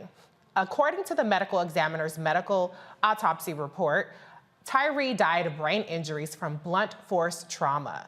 First responders told Nichols' mother that her son was drunk and high. The reports contradict that. The medical examiner's findings show that Tyree's blood alcohol level was 0.049, less than the legal limit to drive.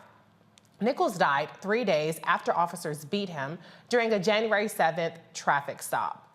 Footage of the altercation shows police striking Nichols repeatedly. 7 Memphis Police Department officers have been fired for their roles in the arrest. 5 of them have been charged with second-degree murder in connection with Nichols' death.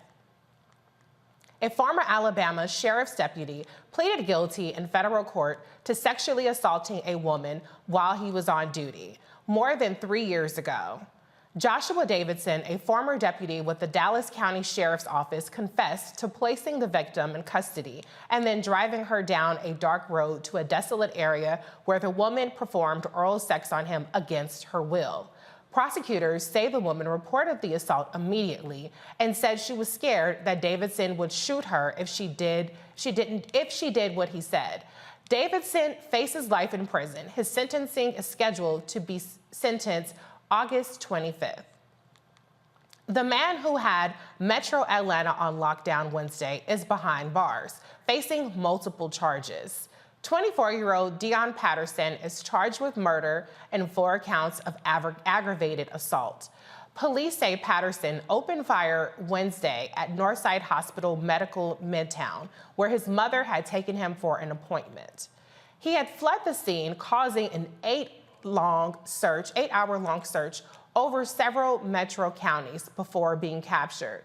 Patterson's mother told the Associated Press the former Coast Guardsman had some mental instability going on from medication he got from the Veterans Affairs health system and began taking Friday. She said her son wanted Altivan to deal with anxiety, depression, but the VA refused to give it to him, saying the drug would be too addicting. His mother has apologized for her son's actions. Amy St. Pierre, a CDC worker, was killed. Lisa Glenn, Georgette Whitlow, Jasmine Daniel, and Alicia Hollinger were critically injured. Whew, that is a lot of heaviness to cover. I will leave it to you all to decide which story in particular you want to start off commenting with. I do find it heartbreaking and also interesting that this week we have two stories where we have former veterans, or veterans I should say, that are talking about mental health issues, and we've seen it manifest differently. We saw it with Jordan Neely on the subway when he was, killed. It was ruled a homicide by a former Marine, and now we see this with Deion Patterson in Atlanta. Absolutely abhorrent on both sides, but I do wonder if there is something to examine there in terms about his mother's claim of mental health. Dr. Managa, I'll start with you. What's your take on that? Well, clearly, the young man was dealing with mental health challenges, and that's a problem in this country. As a matter of fact, if you look at this statistically, it's a growing problem. Suicide, homicide, all the sides, and depression are booming in this country. Some of that was exacerbated by the COVID-19 pandemic. But not only is mental health, which has been a problem all of my career, which is based around addressing mental health.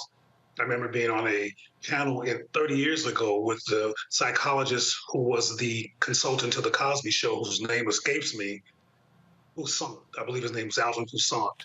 We talked about mental illness, particularly among Black people, on a panel 30 years ago, because he had a book out about the disproportionate problem of mental illness and suicide among Black people. But the other underlying issue that's going on here is the problem of the lack of gun control. Right. Or the lack of legislation or systems in place to prevent the, as I predicted on this very show some years ago, problem of growing murders by guns in this country. It's going to get worse. So we need to all be careful and watch our surroundings. But getting back, and this is my analysis, getting back to the issue of white supremacy control, one of the reasons why we may never see a effective gun control policy in this country is because white folks who are concerned about backlash and who are concerned about Black power and losing their numbers in terms of control want to be able to defend themselves in case something goes down. And no matter how many people who are murdered, including children, on massive levels, they're resistant to not having control of their guns. Is my perspective that phenomena is at the core of why, despite all this insanity that's occurring at the hands of guns, there's been no legislation or serious resistance to stop to that occurring and stopping that phenomena. Yeah. So this issue is relevant to mental health and an ongoing example of the problem of the lack of gun control and relevant policy in this country. Right, and Georgia, Brian Kemp has made it easier to access guns. We don't know, at least I haven't seen reporting on whether his guns were legally purchased or anything of that nature, but this is why we have red flag laws, or that's why we have people advocating for red flag laws, for background checks. And it's questionable if you have a history of, mental health struggles, whether you should have a gun or not. That was a big issue in the Senate race down there with Herschel Walker admitting to having mental issues and having experiences with guns. Nola, I'm going to open up the floor. I don't want to frame a question to you. Anything in particular you want to comment about from these three stories? Like you said, they're all heavy, right? And reading yet another story about police violence and a young Black man losing his life, that just does something to you. It makes you feel, it just makes you feel exhausted in another way. And I think, because we are having these conversations around mental health, and I do believe this is Mental Health Month. Yeah, actually it is. Mm-hmm. I completely agree with these issues are exacerbated by COVID and quarantine in a way that we are not talking about. There is something going on. We've in this country, we've suffered from gun violence for quite some time. Since quarantine, the level of violence, the level of mental illness that is peaking, it seems extraordinary. And I think this is a wider conversation about why folks are resulting to such extreme ends, right? And on a daily, nearly hourly, like what appeals to a person about massive violence. And the way that I think about this is I think about this along with terrorism and why terrorists decide to do the things that they do. And typically it's for some sort of attention. So if that is the case, if we can apply that here, if we can apply that logic here, what attention are these people seeking, you know, when they commit these massive these massive violent attacks? Now, in our country, if you look a particular way, you're going to be given the benefit of the doubt, and that analysis is going to try to get to, you know, why this person decided to do what they did. But when you're Black, we don't often have the benefit of the doubt for people to say, okay, what were the triggers here? What were the causes here? But I think we are definitely in a crisis, and we need to figure out, why are people resorting to this tactic? What attention are they needing, and how can we begin to address this? Because my suspicion is the summer is going to be even more violent. That is my suspicion. And, you know, because we are stranglehold by the NRA and people who support the NRA, and people have access to guns, I am very worried about very basic things. You know, there are tons of concerts that are happening, tons of people gathering in public locations, and inflation, all these different things that pile onto this mental health. So I'm very curious about what is the attention that they are seeking and the triggers. You know, are they even being, are they visiting places, you know, in the internet that are kind of radicalizing people? Like, what is drawing people to do this? Almost as if it's romantic in a kind of dark sense. You know what I mean? Like, what are the triggers here? So that's my thinking around all of this. What's driving people to do this? I don't know, but I wish they would leave the rest of us out of it, because I think it's insane to go to work or to go to a doctor's appointment and somebody decides to have an episode, and now 4 women are dead. And we don't know if that was targeted because they were women and that's why he shot them, or if it was just an opportunity. He just got whoever he saw first. But either way, it's exceedingly appalling, and nothing is going to happen in Georgia, we know, because there's no appetite for any more gun control there, just like there hasn't been in Tennessee, despite the shootings there. But there was one thing in particular about the Tyree Nichols story that bothered me, was the way that the cops lied to the family and said that he was drunk and high. We saw the same thing happen with Ahmaud Arbery, where his family was told that he was breaking into the house. And so we consistently see that it's not enough for these people to summarily execute Black people for traffic stops, but they have to humiliate them and to impugn their character, even though eventually it's going to come out on tape, whether it's body camera footage or maybe some Samaritan's footage. And so that's just so disturbing that they had to further debase him after leaving him on the scene unattended, taking pictures, allegedly, one of the cops was reportedly doing. It's just egregiously tragic. It's also a cliche. Yeah. It's also a cliche. I mean, that's the way they do it. That's the way they did it in the 60s, 70s, 80s, 90s, 2000s, 2020s. This is a redundant cliche. This is part of the playbook. It's what you do when you kill somebody as a cop. Lauren? It's a little bit more than a redundant cliche. The Atlanta case obviously was mental illness. The gentleman on the subway in New York. Lauren, can you hold that thought? We got to take a break. We'll come right back straight to you. Okay. Be right back. Okay. All right. Next on the Black Table with me, Greg Carr, we look at one of the most influential and prominent Black Americans of the 20th century. His work literally changed the world. Among other things, he played a major role in creating the United Nations. He was the first African American and first person of color to win the Nobel Peace Prize. And yet today, he is hardly a household name. We're talking, of course, about Ralph J. Bunche. A new book refers to him as the absolutely indispensable man. his lifelong interest and passion in racial justice, specifically in the form of colonialism. And he saw his work as an activist and advocate for the Black community here in the United States as just the other side of the coin of his work trying to roll back European empire in Africa. Author Cal Rostiala will join us to share his incredible story. That's on the next Black Table here on the Black Star Network.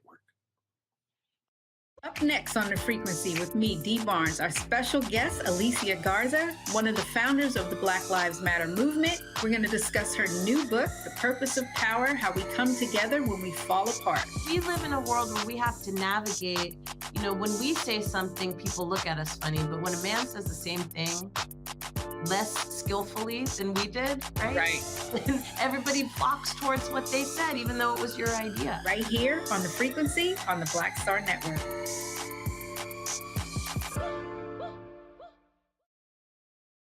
Black TV does matter, dang it.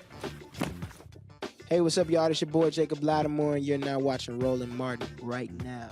Yee.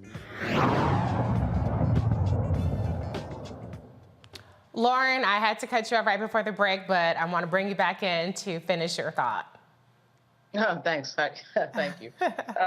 Yeah, I was just going to say that, obviously the situation in Atlanta was obviously mental illness. Ahmaud Arbery and Jordan Neely and all of these other things that we've been talking about, Tyre Nichols. Tyre Nichols was beaten to death by the police as the paramedics looked on and did absolutely nothing. This really crazy situation with Jordan Neely on the subway, the level of the lack of compassion around that is just really stunning and really embarrassing. But, when we take this all as a full picture over the last, maybe 10 years or so, maybe less than 10 years, we've been watching now, black male after black male after black male getting murdered on video now for quite a while. Yeah. Walter Scott getting shot in the back 5 times, and Eric Garner getting choked to death, and Philando Castile, all of this. If it was any other group of people in American society, I think there'd be a little bit more of a reaction. Now, I'm not saying that, black women haven't been killed and other people haven't been killed, but that particular group, black men, we're seeing this on video. We're seeing people get murdered on video. And, when Philando Castile put the Facebook Live on of really himself being killed, this type of thing should not be seen as normal. Right. The idea that a guy that's homeless is getting choked out on the New York City subway and the freaking governor and the mayor have no reaction to that other than to be like, oh, well, mental illness, whatever. New York Times, mental illness, because nobody wants to deal with the fact that this shouldn't happen in a civilized society. What is everybody doing? I mean, I'm from New York. I've been on the subway 1 trillion times, and this idea that everybody's just sort of standing around while a guy gets choked to death because, he's homeless, so no big deal. So I don't know where our compassion is or where our humanity is, but something is wrong here. We are spiraling in a way that I think is just not normal. And I know that part of it is the advent of video and social media and the fact that we see these things. Before the cell phone, we didn't see a lot of these police shootings. We heard about them. John Lewis, of course, referred to police brutality at the March on Washington. Yeah. Malcolm X talked about police brutality all the time. So we knew that it was going on, but to see it, to see people getting murdered on video is a thing. And we shouldn't be okay with any of this. We just shouldn't be. I wholeheartedly agree with you. I want to be real. I'm sorry. Just let me get this point and then I'll go right to you.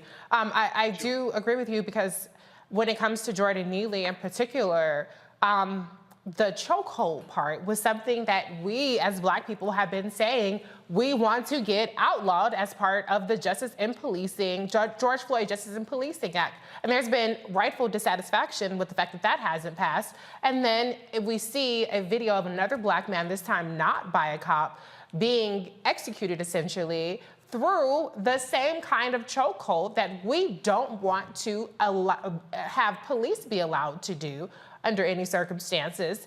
And there's a lot more justification around this because he was screaming, because people may have been scared, because I've heard that crime is up and it's been scary lately on the subway. But a human being who is clearly distressed about being thirsty, about being hungry, and nobody seems to react in a way of trying to offer any kind of aid in that way. Offer a bottle of water to see if that de-escalates. It just goes right to violence against this person, and we definitely are lacking an empathy chip in our society. Lisa, your point about crime is absolutely correct. I get it. You know, and obviously somebody who's the daughter of a cop in New York, I totally understand what you're saying. But when we saw the George Floyd thing, we're talking about watching a guy begging for his life over some BS 20, counterfeit nonsense that somebody freaking called about. Yeah. And you know, it's another black male. It's another, to me, these things are forms of lynching. Yeah, I agree.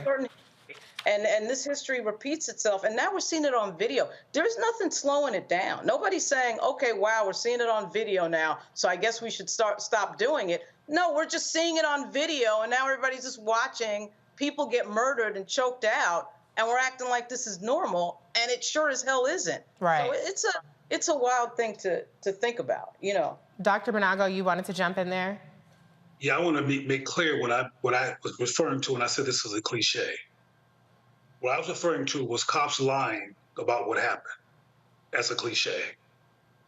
So I want to be real clear, because I would never want to normalize or dismiss the horror of black men being murdered, which is a norm in this culture, frankly, as a cliche, because there's too much humanity to put that in the category of cliche. I was talking about the fact that cops lie about what went down. I used to work in law enforcement. I used to wear a deputy sheriff's outfit in East Los Angeles in California. And I saw young black men be disfigured, murdered, maimed on a weekly basis, sometimes all day, every day in a week. Yeah. I was one of these people that back in the day who rebelled against police brutality and was dismissed because no one really cared.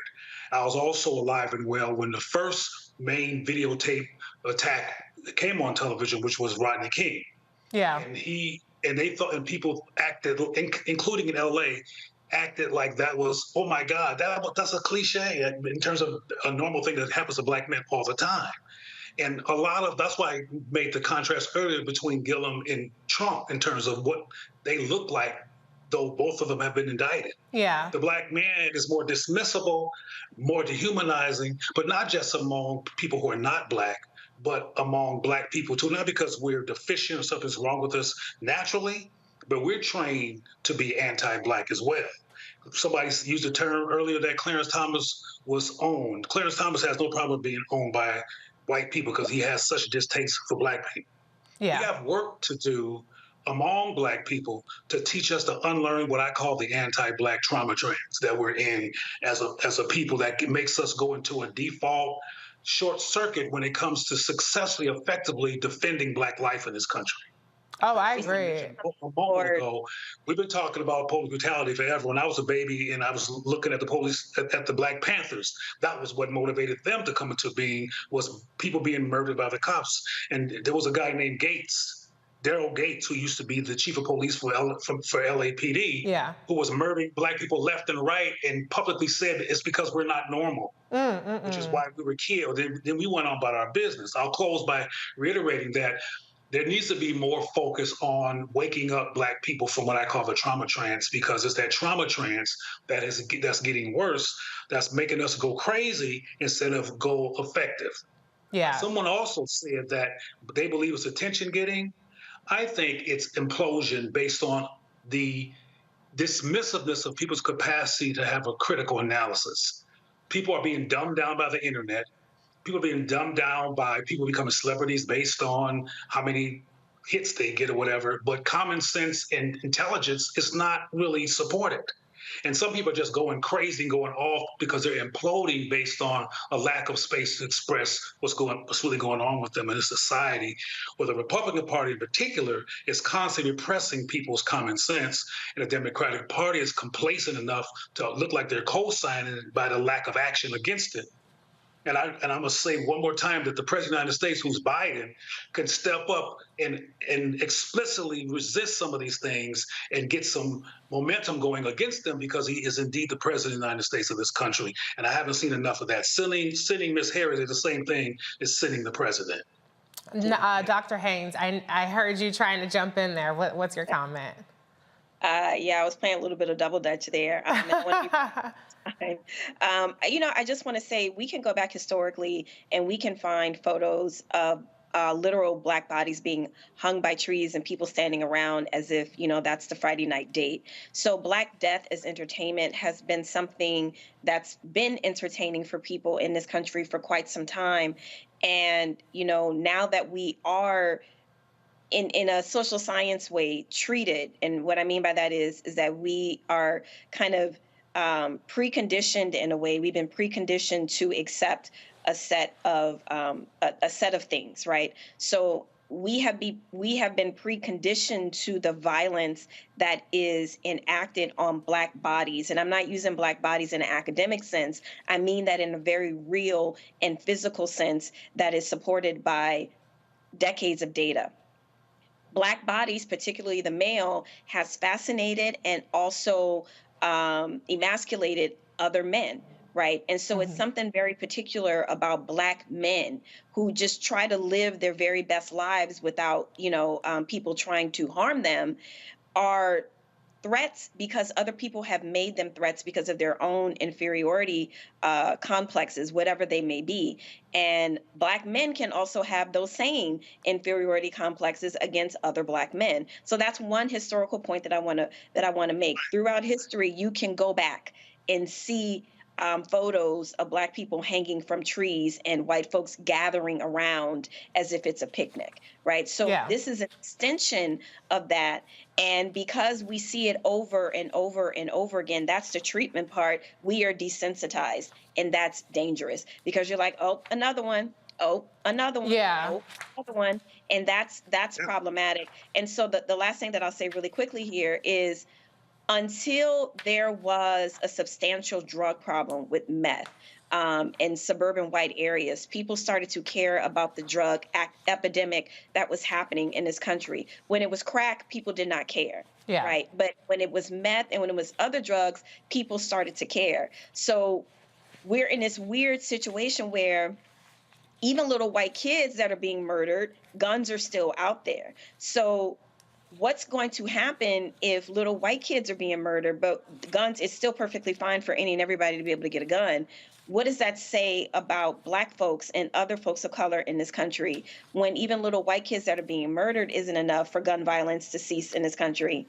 Where does that leave us, right? So I think collectively, we need to strategize around these very pivotal questions because we need to save our own lives, because that's very clear. Because us continuing to die and it being used as entertainment, that ain't it. Right. Well, I think that's a great way, call to action to end the show. We got to save our own lives, and part of that means not dismissing the Jordan Neelys of the world and not justifying preemptive violence against Black people because somebody feels like they are, did you say 3 minutes? You might feel like they are a threat. I'm sorry, I feel like I missed a cue there. But okay, that does it for us tonight on Roland Martin Unfiltered. I want to thank my panel, Lauren Victoria Burke, Dr. Nola Haynes, and Dr. Clea Monago. Thanks to Roland for letting me hold it down in the studio while he's in New York at the Legal Defense Fund's 35th National Equal Justice Awards dinner. I'm sure having a very fabulous time. Don't forget to download the Black Star Network on all platforms, including iPhone, Apple Plus, Fire TV.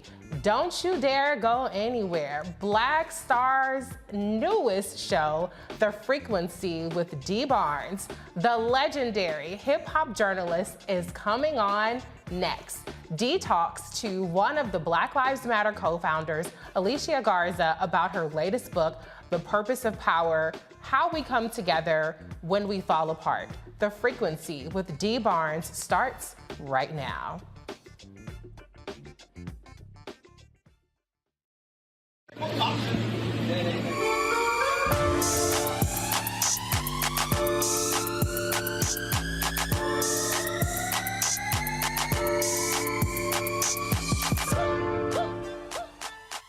Welcome to The Frequency. I'm your host, Dee Barnes, and thank you for tuning in.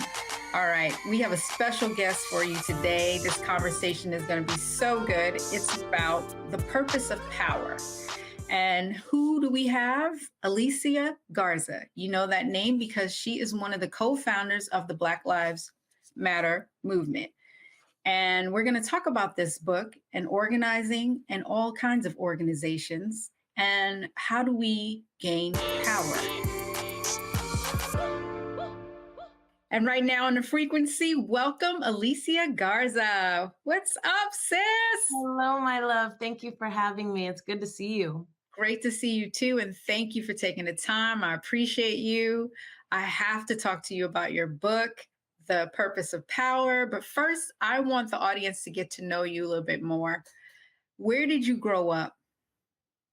You know, I am a Bay Area born and raised, homegrown hand grenade, as they say. Yes, one of my favorites.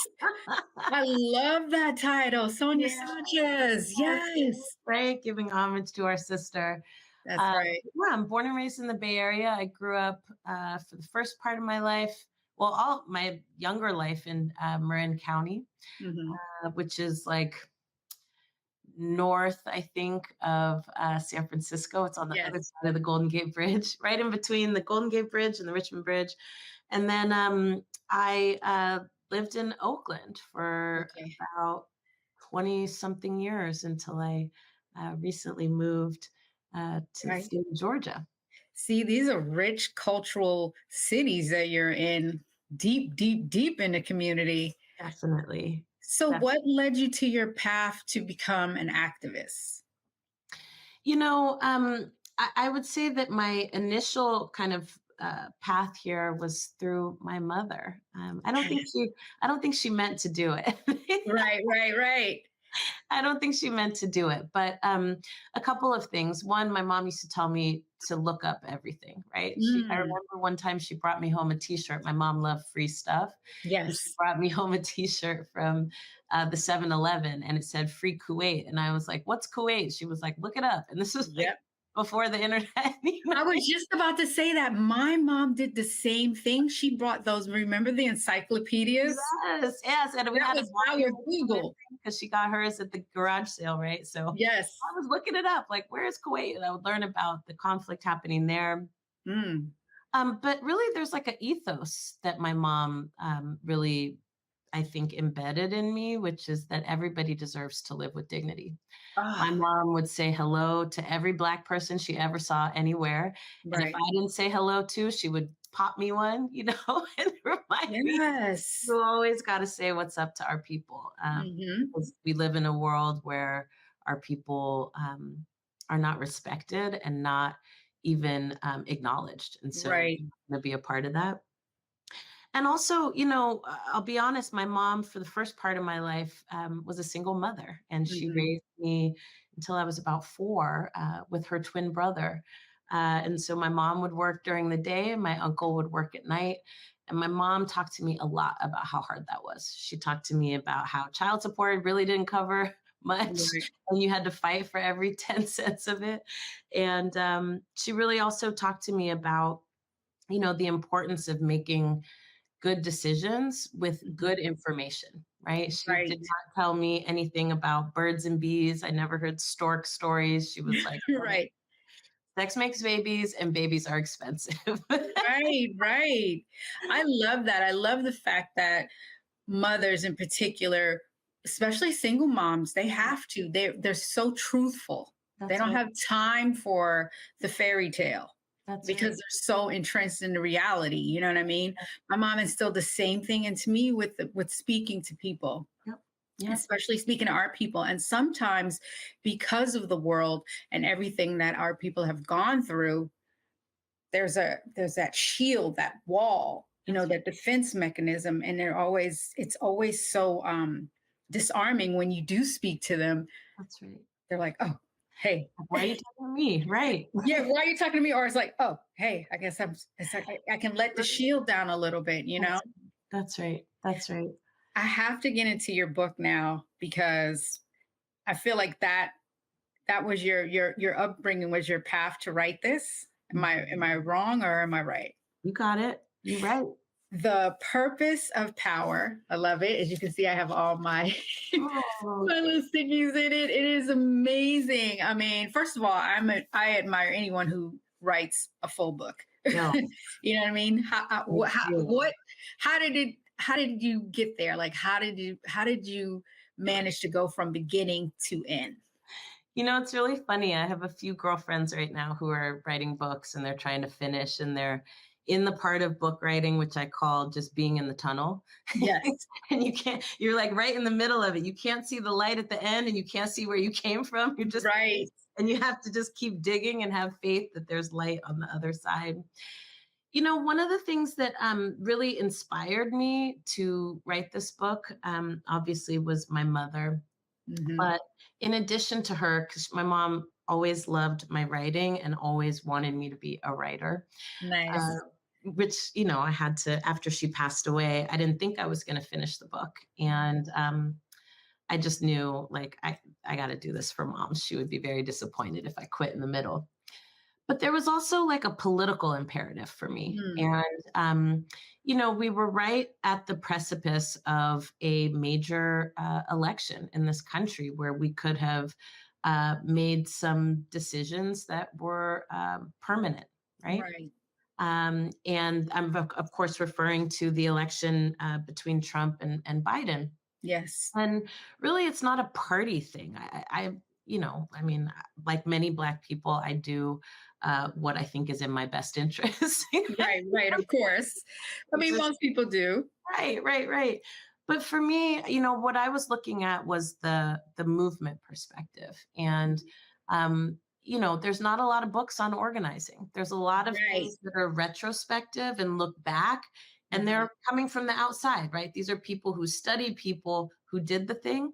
And I think more of us who are actually doing the thing need to write. My book is not the definitive book on organizing, but it was meant to spark a conversation amongst other organizers and people who are trying to create change about what we think it takes and what we're doing it for. This work is really hard. If you don't have clarity about what you're trying to get out of it, then you're not going to be in it for very long. I also really wanted to put at the forefront, sister, that power is actually what we're fighting for. And that is really different than I think a lot of the ways that we talk to each other as Black people, especially about what it is that we want. I think we're taught in some ways that what we want is like white people's version of the thing, but make it Black. And I'm like, I'm not sure. I think we want the ability to make decisions for ourselves. And I think we want the ability to create systems that don't actually result in inequity and poverty and pain. And in order for us to do that, we actually have to consider, what does that take? It's not just empowerment, right? We talk to each other, and we get talked to a lot about feeling good about ourselves in the midst of conditions that are terrible, rather than changing the conditions themselves so that you actually can feel good and be doing good at the same time. Right. That's really what I'm trying to put on the table with the purpose of power. This is amazing. I'm so grateful we're having this conversation because there's so much I want to ask you. First, I want to break down what you said about movement. And it's something you said that was so profound in the book. You said that hashtags do not start movements, people do. Right. And I was like, hello, because this generation is all about the hashtag. So can you break down what you meant by that? Yeah, well, you know, I've come to start saying that over the last decade because, you know, with the rise of Black Lives Matter, I think the most common question that I would hear, you know, besides, you know, don't all lives matter, which. Yes. Right? But the most common question that I would hear is, well, how did you start a movement from a hashtag? And I was like, I don't understand. That's not what happened here. Right. One, these movements are old, right? And they ebb and flow, right? I didn't start a movement. I started an organization with my sisters that is in the Black radical tradition, right? Right. And we didn't create that, right? Our people created that. through unspeakable conditions. And it came before us. And if we do our jobs right, it'll come after us too.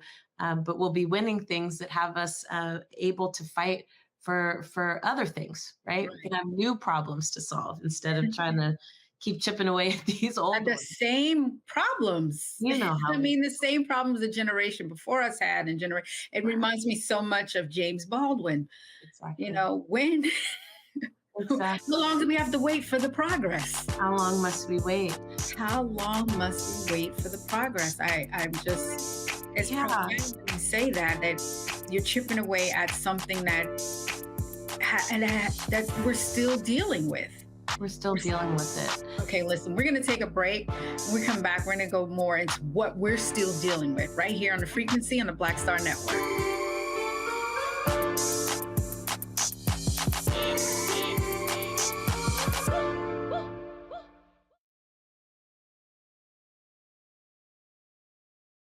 Black Star Network is here. Oh, no punch! I'm real revolutionary right now.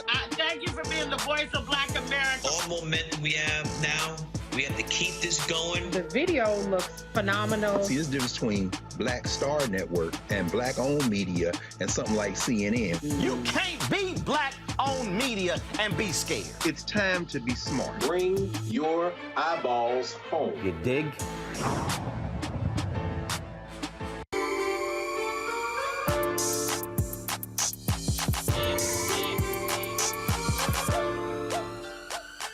Back right here on the frequency with Alicia Garza, and we are talking about the movements and the movement that we're in right now and the battles that we are fighting. As African Americans are still fighting to this day, that we seem to have been fighting for generations. Alicia, welcome back.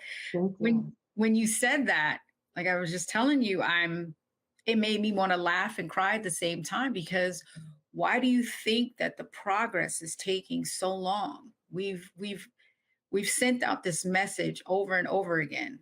What is it going to take? Mm-hmm. I think it's got to take a couple of things. Yes. And what I'm going to say, Sister D, you're going to understand deeply. One, I think it takes power. So we need to be making the rules. We need to be the people who are setting the agenda. And we need to have an agenda that is not just focused on a small group of people, but does the best for the most amount of people. Right. So that's one piece. But then there's an internal piece that I really, have been thinking about a ton. As a student of history, I know that all successful movements are interrupted, right? And they're often interrupted by outside influences, but they use members of our communities, right? To kind of create strife and, discord and disharmony. And, it's interesting because when you look throughout history at every successful movement, right? That has been an element. And the result of it, of course, is that our perspective on what it will take is that nothing can change anything, right? It leads to nihilism. It leads to apathy. We come to think of ourselves as inherently flawed people that can't get anything right. And I think we have to really develop and design tools to protect against that, especially in a culture where we are now bombarded with so much information that we don't know where it comes from. Right. Before we can fact check. Yeah, we just absorb it. We just absorb it. Like, how long did it take for me to learn your story and your history, sister? Right. How long has it taken for people to understand that this movement is not hashtag fueled, but organizer fueled? Exactly. How long has it taken for people to really understand, what Dr. King was trying to do and what Malcolm X was trying to accomplish, what Sister Rosa was trying to accomplish, and even what this movement is trying to accomplish, and what has gotten in the way of that? I talk about this in the book about, the stories that we tell that I call fairy tales that we perpetuate, that make us feel better, but confuse us about how change happens and what gets in the way. And I don't subscribe to the notion that we're our own worst enemies, right? I don't do that.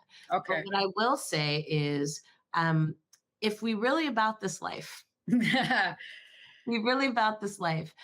then we have to be committed to a more nuanced understanding, not just of human fallacy, right? The real thing. But we also have to be really deeply entrenched in the strategies that white supremacy and this government has used to keep itself intact. And we have to hold both of those things together, and then make assessments, right, about what we're working with and how it is that we move forward. Whew. You know, one of the things that each of these movements within the community, I've always, admired and tried to get involved with, but I never understood the process of an organizer and how do you organize? Can you please break that down for the audience? Because I know there's people out there that are like, I want to do something. I feel like I need to do something, but they don't know where to begin. They don't know how the process starts. And I'm one of those people. So please walk me through it, because I really want to know. I've been part of, for example, with hip hop, we were part of this process, the All in the Same Gang project, which was to stop gang violence. And I was all in, from the music part to the, we had these giveaways, and of course, corporate sponsorship got involved. And, then it becomes another thing. And then we went to the certain heavily gang influenced area in Los Angeles, and we did the video, and we helped the community, and then packed up and left. And then I'd never seen them go back to do it. And I felt like that was something that I should have picked up the mantle to continue, or how. So can you please walk me through, like, how do you become an organizer, and what are the steps that it takes to create and maintain? Yeah. Well, first and foremost, I'm so glad you told that story, Sister D, because, I think where and who you work with is just as important as what you do. Oof. Yes. Yes. So, you are giving us some truth bombs today. Go ahead. I often say, it's important to figure out what you care about, and to find other people who care about the same things that you do. Right. But it's also important to understand, or to even consider, right? What's important to me about how the work gets done and who I'm working with. And I often find that people don't do that extra layer, right? And so then they get really deeply disappointed when they encounter something like what you encountered, right? Which was a misalignment, right, of goals and outcomes. Okay. Yes. And so, there are so many incredible organizations out there who prioritize and really live their values around, participation, right? And engagement, direct engagement, and really being led by people who are being impacted by the problems that you're trying to solve. People who are more relationship focused and based rather than, but there's lots of different ways to approach change, right? You can, give stuff away, right? That's a way to approach change. Right. And you can also give people the tools that they need to be the change makers themselves. Exactly. So whatever your approach is, find a group that shares your approach, not just the same thing you care about. And then the other thing I would say is that organizing is fundamentally about building relationships among people who don't currently know each other, who care about the same things and want to take action together. And so to be an organizer, you really need to first and foremost be somebody who can do good listening. Right. Somebody who is also themselves willing to share, your vision, your hopes, your fears, right? And then also someone who is thinking about over time, how do we think we solve this problem? Okay. And I think with organizing, we have this idea, right, that there's one person. This is an example of those fairy tales.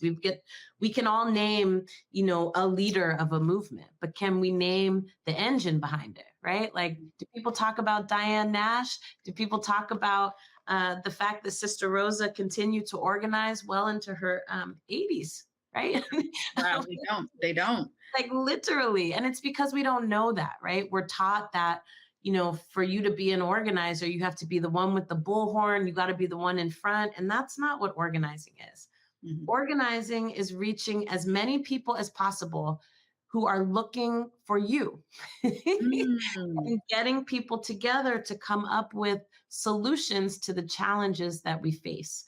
And what's core to that, at the very, very center of it, is being able to build relationships among people who might want the same thing, but they might come from different places. How do you build bridges amongst people's differences in order for us to take action together? Not get rid of the differences. The differences are not a bad thing. Right. How do you bring all those different elements together so that it becomes a song? Okay. Really what an organizer is. Is this something that you've always wanted to be when you were growing up? Like, I can't see you as a little child, even though you were raised in Oakland. So you had like the Black Panther, influence, community-based influence on you. But was that something that you wanted to do when you were like younger? You were like, this is what I want to do, maybe politics or something community? It's so funny. I didn't know what organizing really was until I got to college. Right. And, we got to think about that, right? Again, I didn't learn about organizing in middle school or high school, right? Of course not. And that was designed, and we can see in places like Florida, places like Alabama, right? They're trying to like reinstate that kind of stuff. Places like Texas, where, they have textbooks that say that there was no slavery. Right? Actually, slavery was people migrating from Africa to come here to work. That's literally what they're teaching in schools, right? Insane. That's insanity. It's bizarre. So I didn't grow up learning and knowing about organizing. And then on top of that, Sister D, growing up in the 80s and early 90s, I will say that, at that point, the Panthers were not at their height anymore. And so the way that people talked about that work was quite different. And it wasn't until I got to college and got exposed to texts and people, right? Work that I was like, I can do that. I'm social, I like to build relationships, but fundamentally I'm a connector. And that I think is my role, right? What I'm good at. I'm good at bringing people together who don't think they have anything in common to like get stuff done together. And so you really shocked me there for a minute, thinking about your upbringing in Oakland. They're not teaching what the Panthers did in school. It's silence. It's almost, not at all. Like not at all. But what's cool is as an adult, I can tell you, Panthers are everywhere. Like I run into Panthers at the grocery store, at the doctor's office.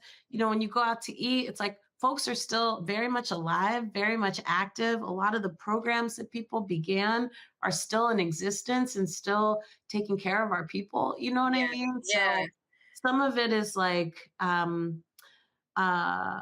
being able to also expose people, right, to what's in front of their face. That is also a part of organizing, right? Like we're all taught to see the world a certain way, and the way we're taught to see the world benefits a certain group of people and benefits a certain arrangement. And as an organizer, right, your role is often to expose people to different perspectives, right, and different ways of looking at things, and to really also expose how power operates, right? It wasn't until somebody organized me, right, that I understood, not only was I not taught this stuff, right, but there was actually an agenda behind not teaching me these things. Then I became committed to finding out more, right? Exactly. More. I feel like this is what people are doing now on YouTube, but they're going down weird, like rabbit holes that may not take you into a good place. Yeah, radicalizing people in different directions. We're going to take a break, and when we come back, we're going to get into our favorite chapters, the purpose of power, right here with Alicia Garza on The Frequency on the Black Star Network.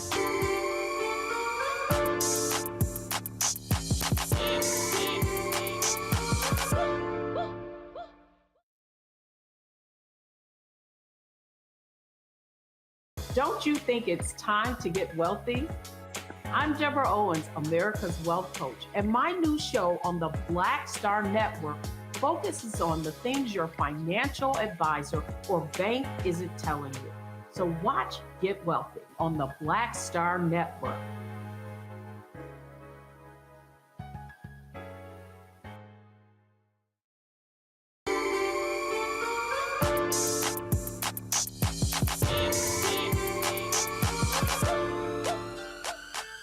Right here on The Frequency with Alicia Garza, and we are talking about her book, The Purpose of Power. Alicia, please join me.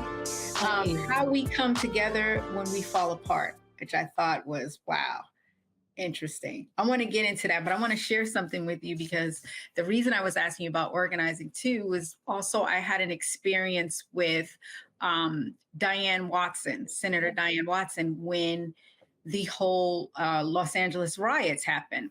Mm-hmm. And this is when I was still doing the hip hop show, Pump It Up. We went into the community and we watched her work.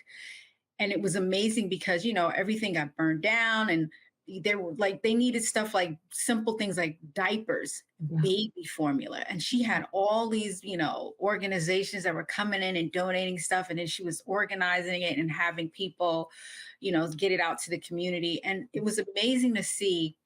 She was the front face like you were talking about, but then she had all these people behind her that were doing it. And as I was, you know, speaking to her, just like I'm speaking to you, I was in awe because I was like, how does she do it? How is it being done? And I feel like your book, definitely for me, got to keep showing it because I love it. I'm going to give it out to a couple of people as gifts because like, it's a textbook on how to get it started. And when you say how we come together when we fall apart, it made me think about that moment in the Los Angeles riots where everything fell apart and then now we have to rebuild. Yeah. So what are some of your favorite chapters in the book? Oh, I have so many favorites. Okay. You know, it's funny because in writing the book, I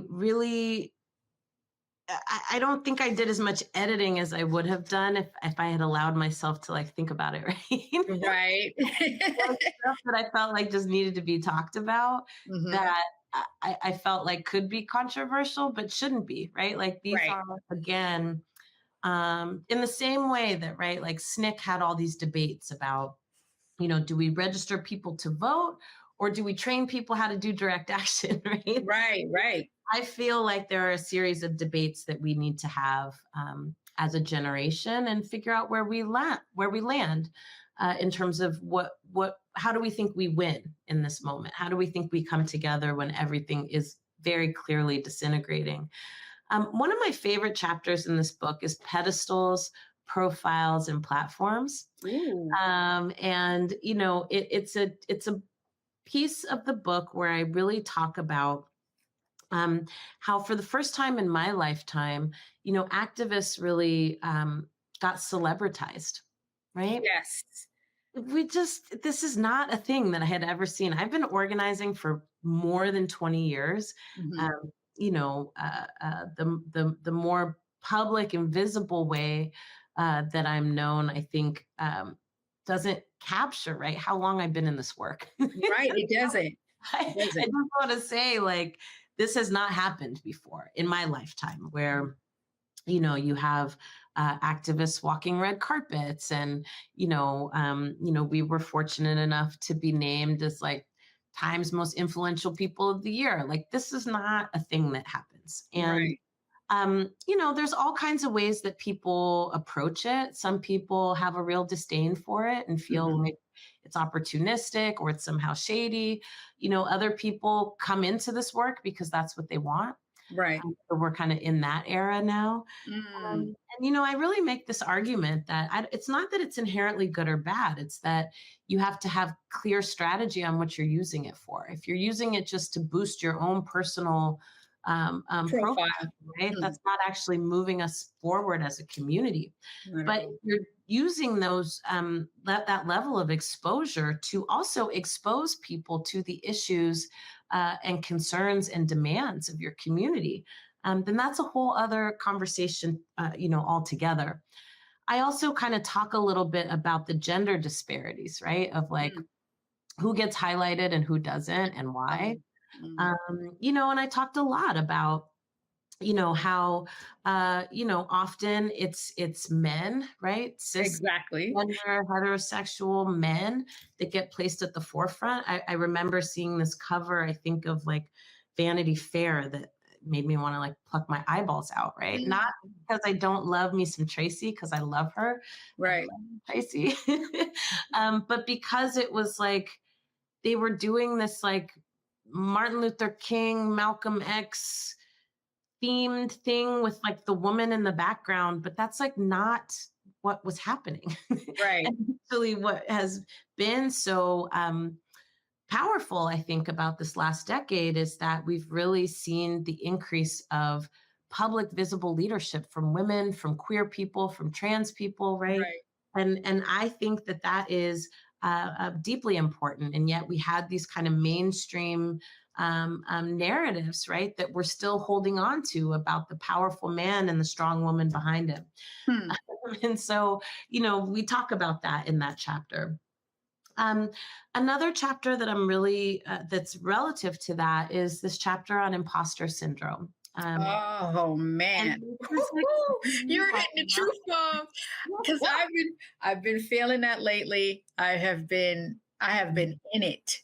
Yeah, it's my love letter to us, honestly.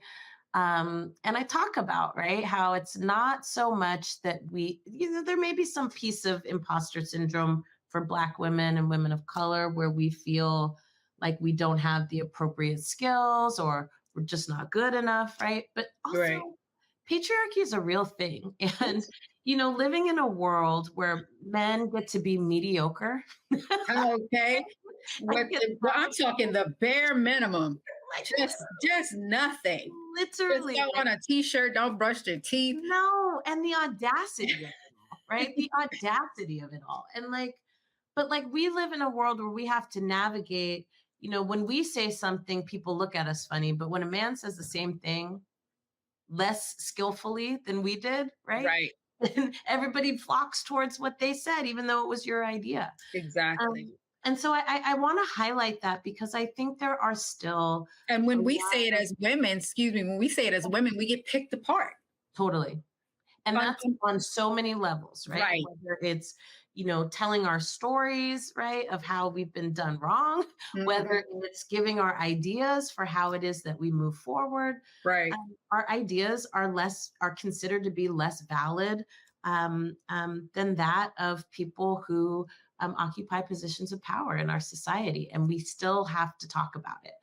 And so I really wanted to put that chapter in there because I wanted people to understand that just because we're fighting for a world where there's justice and freedom and liberation doesn't mean that we're not still intentionally or unintentionally perpetuating the same dynamics that we're trying to intervene on.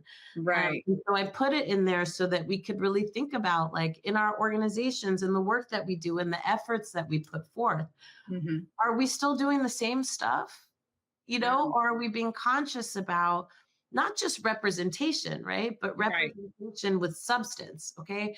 I don't just want more women in decision-making roles, but I want more women who have the same values that I do in roles.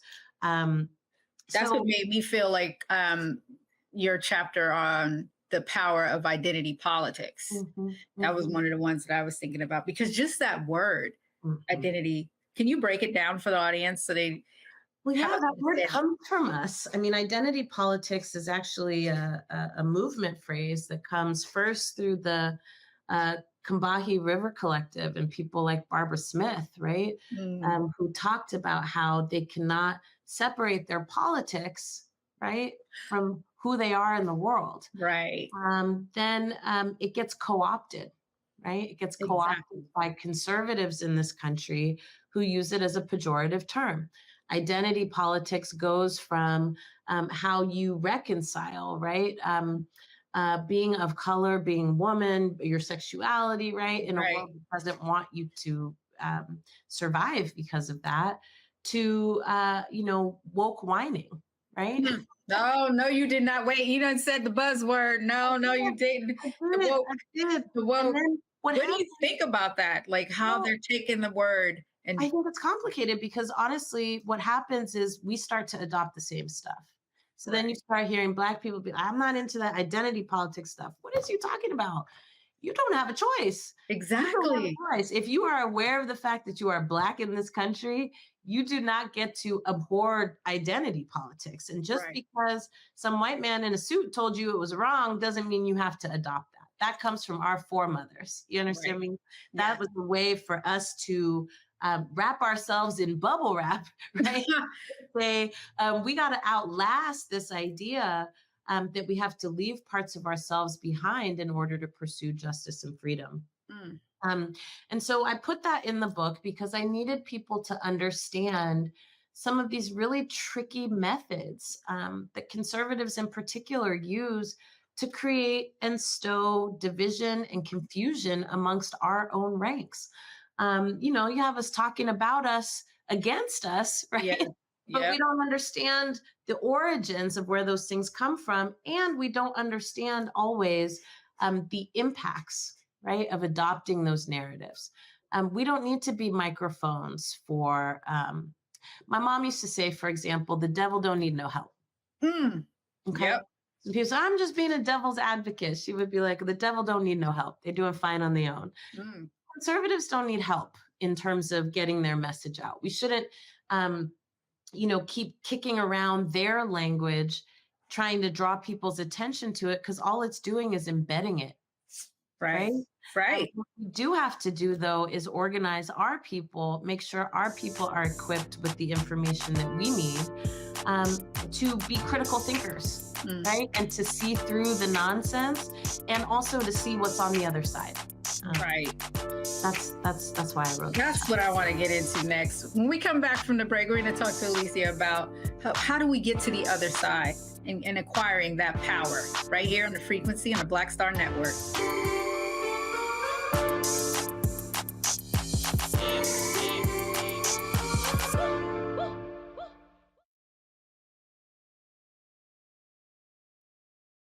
When you talk about blackness and what happens in Black culture, we're about covering these things that matter to us, speaking to our issues and concerns. This is a genuine people-powered movement. There's a lot of stuff that we're not getting. You get it, and you spread the word. We wish to plead our own cause. Too long have others spoken for us. We cannot tell our own story if we can't pay for it. This is about covering us. Invest in Black-owned media. Your dollars matter. We don't have to keep asking them to cover our stuff. So please support us in what we do, folks. We want to hit 2,000 people, $50 this month, raise $100,000. We're behind 100,000, so we want to hit that. Y'all money makes this possible. Check some money orders. Go to P.O. Box 57196, Washington, D.C. 20037-0196. The Cash App is $RM Unfiltered. PayPal is R Martin Unfiltered. Venmo is RM Unfiltered. Zelle is roland@rolandsmartin.com.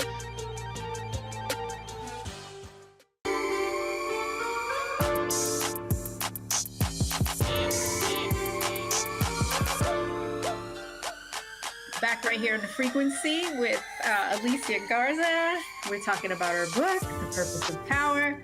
Alicia, please join me because I want to talk about what you were saying, how we get to the other side and, power. Like, how do we get the power? I know you touched on it a little bit earlier, but how do we get power? Well, we got to organize, we got to pass laws, and we got to put people in positions that can help us. Power. That's basically it. That's basically it. And I think that's important because I think a lot of people haven't fully thought about how power works and also how we get it. Right. And so I hear people all the time being like, we should just boycott or we should just not participate. And I'm like, okay, I hear you. But here's the challenge with that. It makes you feel good. Right. It definitely makes you feel good. But the machine continues without you, and it makes laws about you, and it makes laws without you. And so if you're abstaining, from moral objection, I get it. I get it.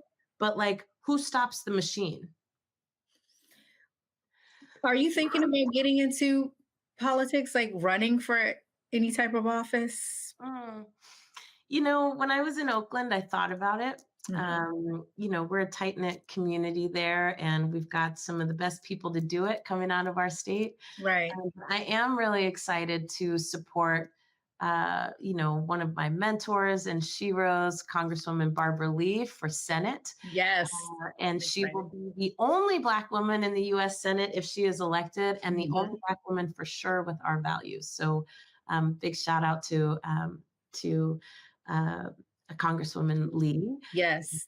And we'll be working, to make sure that her race is successful. And then also my sister, Latifah Simon, who is a warrior and has been a warrior since she was like 16 years old, right? Like people don't know that Latifah, I believe, is the youngest person, one of the youngest people to win a MacArthur Genius Award. I mean, like Latifah has been helping to like run the BART transit system for the last 10 years and killing it, and has brought in more money than any of her predecessors to help improve the system. I wouldn't have known about her until you tweeted about her. That's what I'm saying. I'm obsessed with her, and she happens to be my friend. But one of the reasons that I'm obsessed with her is that Latifah does all this stuff, right? And she just moves how she moves. She doesn't do it for the accolades, right? She just moves how she moves, like, putting community ambassadors on BART instead of police officers, right? Like she knows what's up. So she is running for Congresswoman Lee's seat. And so this time next year, we could be putting 2 Black women from California into the United States Congress, which I'm 100% for. And I would just love to work for and behind them. That would make me so happy. That's how you get involved. You're working as a support system. I see you. I see you as like the help in the foundation. So what is Black? What is it? Black Future Lab. Excuse me. What is that? Is that your organization? Is that something you started? Yeah. So in 2017, I left Black Lives Matter because I really wanted to start an organization that was focused on building power with elections. Right. And, this has been an age-old debate in our movements about whether or not to participate in elections. Obviously, we know that there is a ton of corruption inside of government, and government does not function the way that we want it to. But I am also a deep believer that we cannot leave these folks up to their own devices. Right.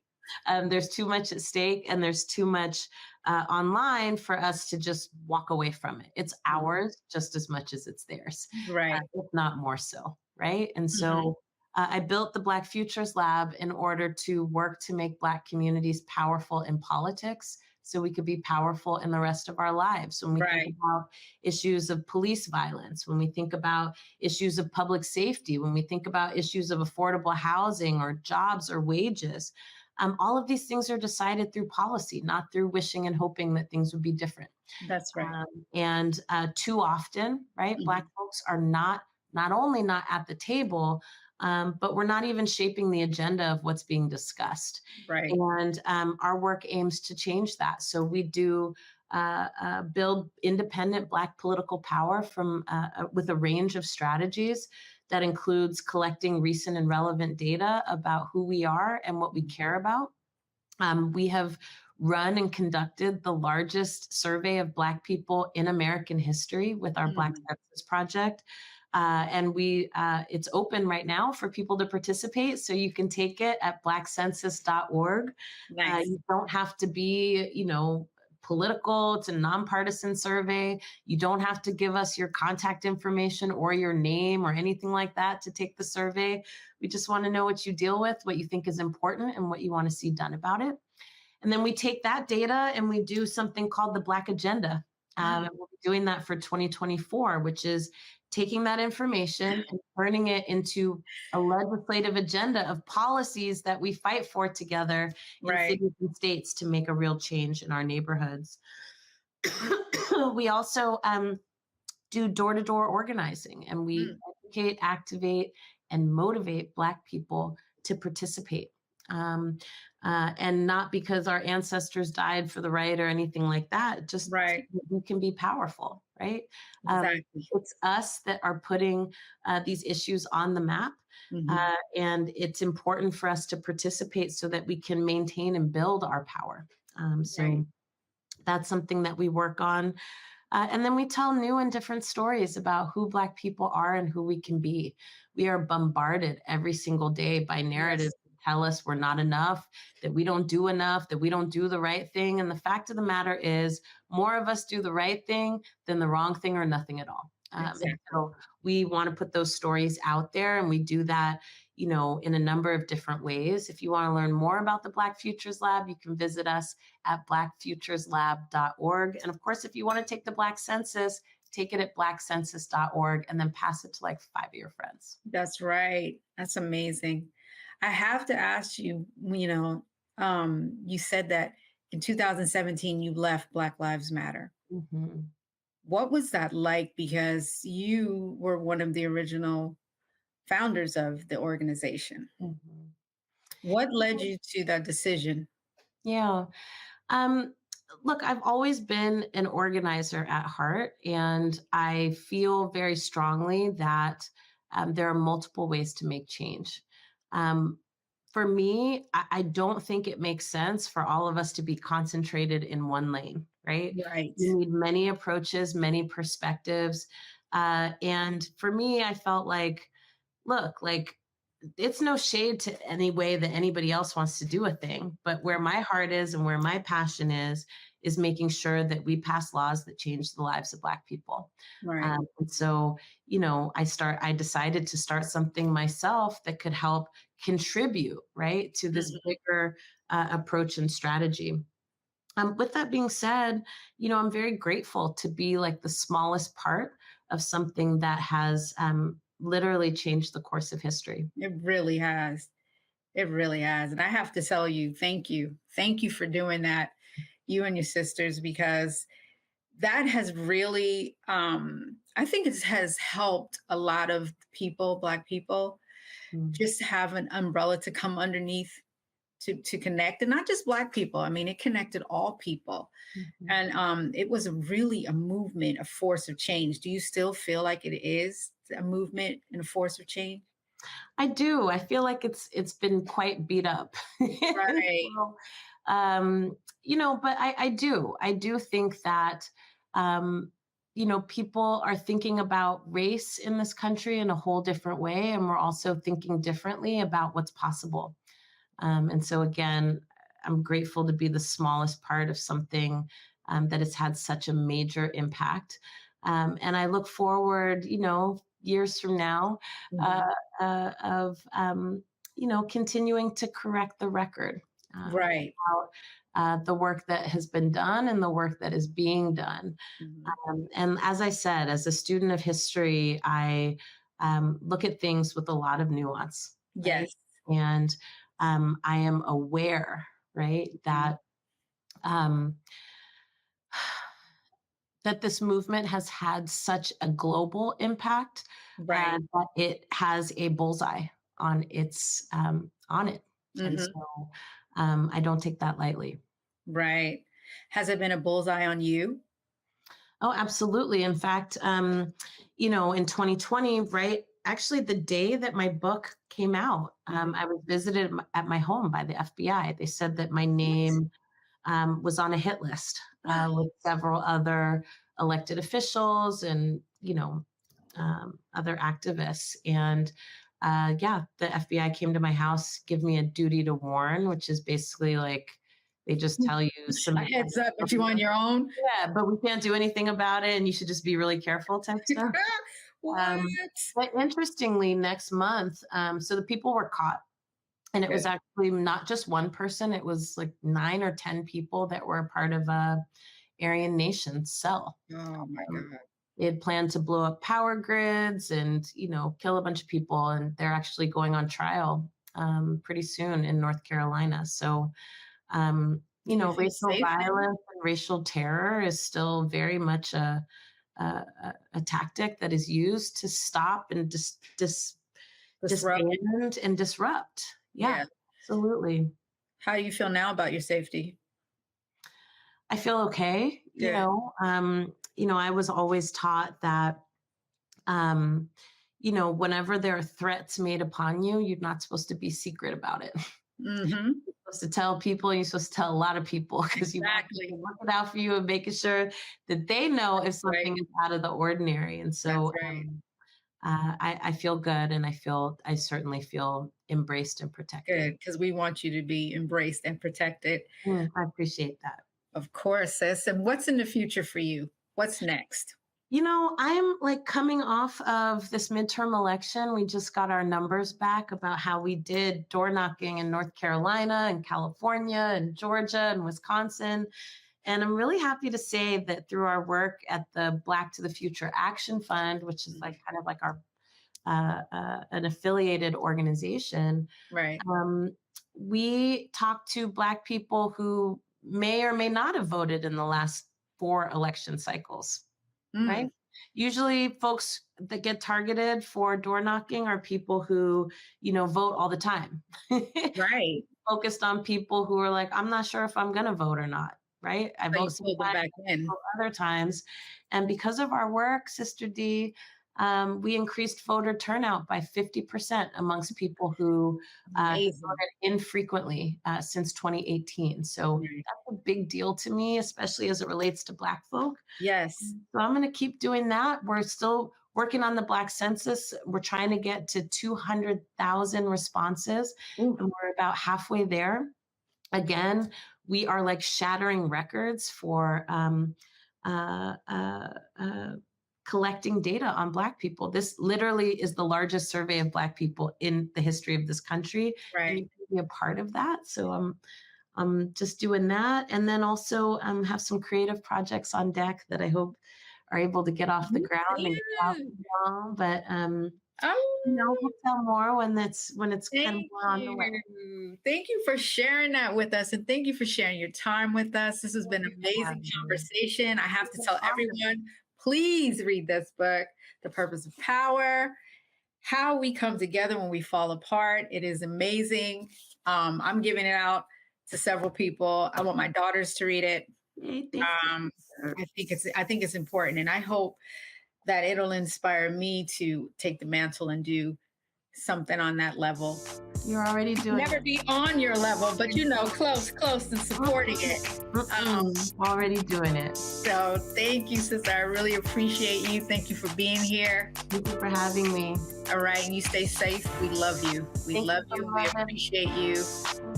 Thank you. You're the best. Okay, good.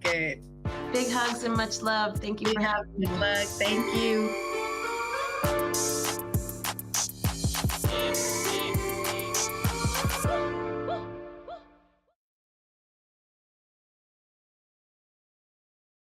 Hatred on the streets, a horrific scene, a white nationalist rally that descended into deadly violence. White people are losing their damn minds. As an angry pro-Trump mob storms the U.S. Capitol, we're about to see the rise of what I call white minority resistance.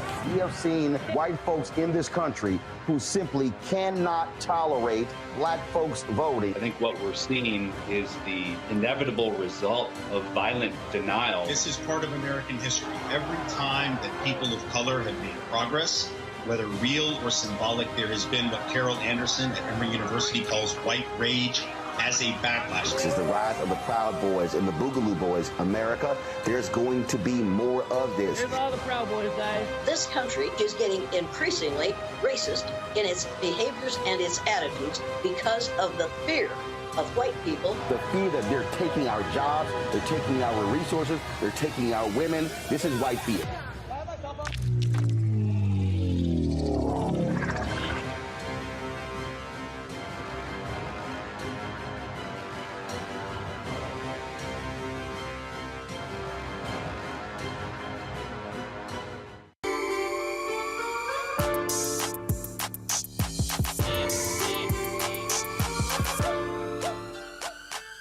All right, another episode of The Frequency with this book right here, The Purpose of Power, How We Come Together When We Fall Apart by Alicia Garza. I want to thank her so much for the truth bombs that she let off today. She really helped us understand the meaning of the movement, Black Lives Matter, and all the things we talked about, discussing politics. And I hope that, everyone out there enjoyed this conversation and that you take something from it where you might go into your own community and start a movement, an organization. Remember, it doesn't start from hashtags, it starts from people. Thank you. I'll catch you next time.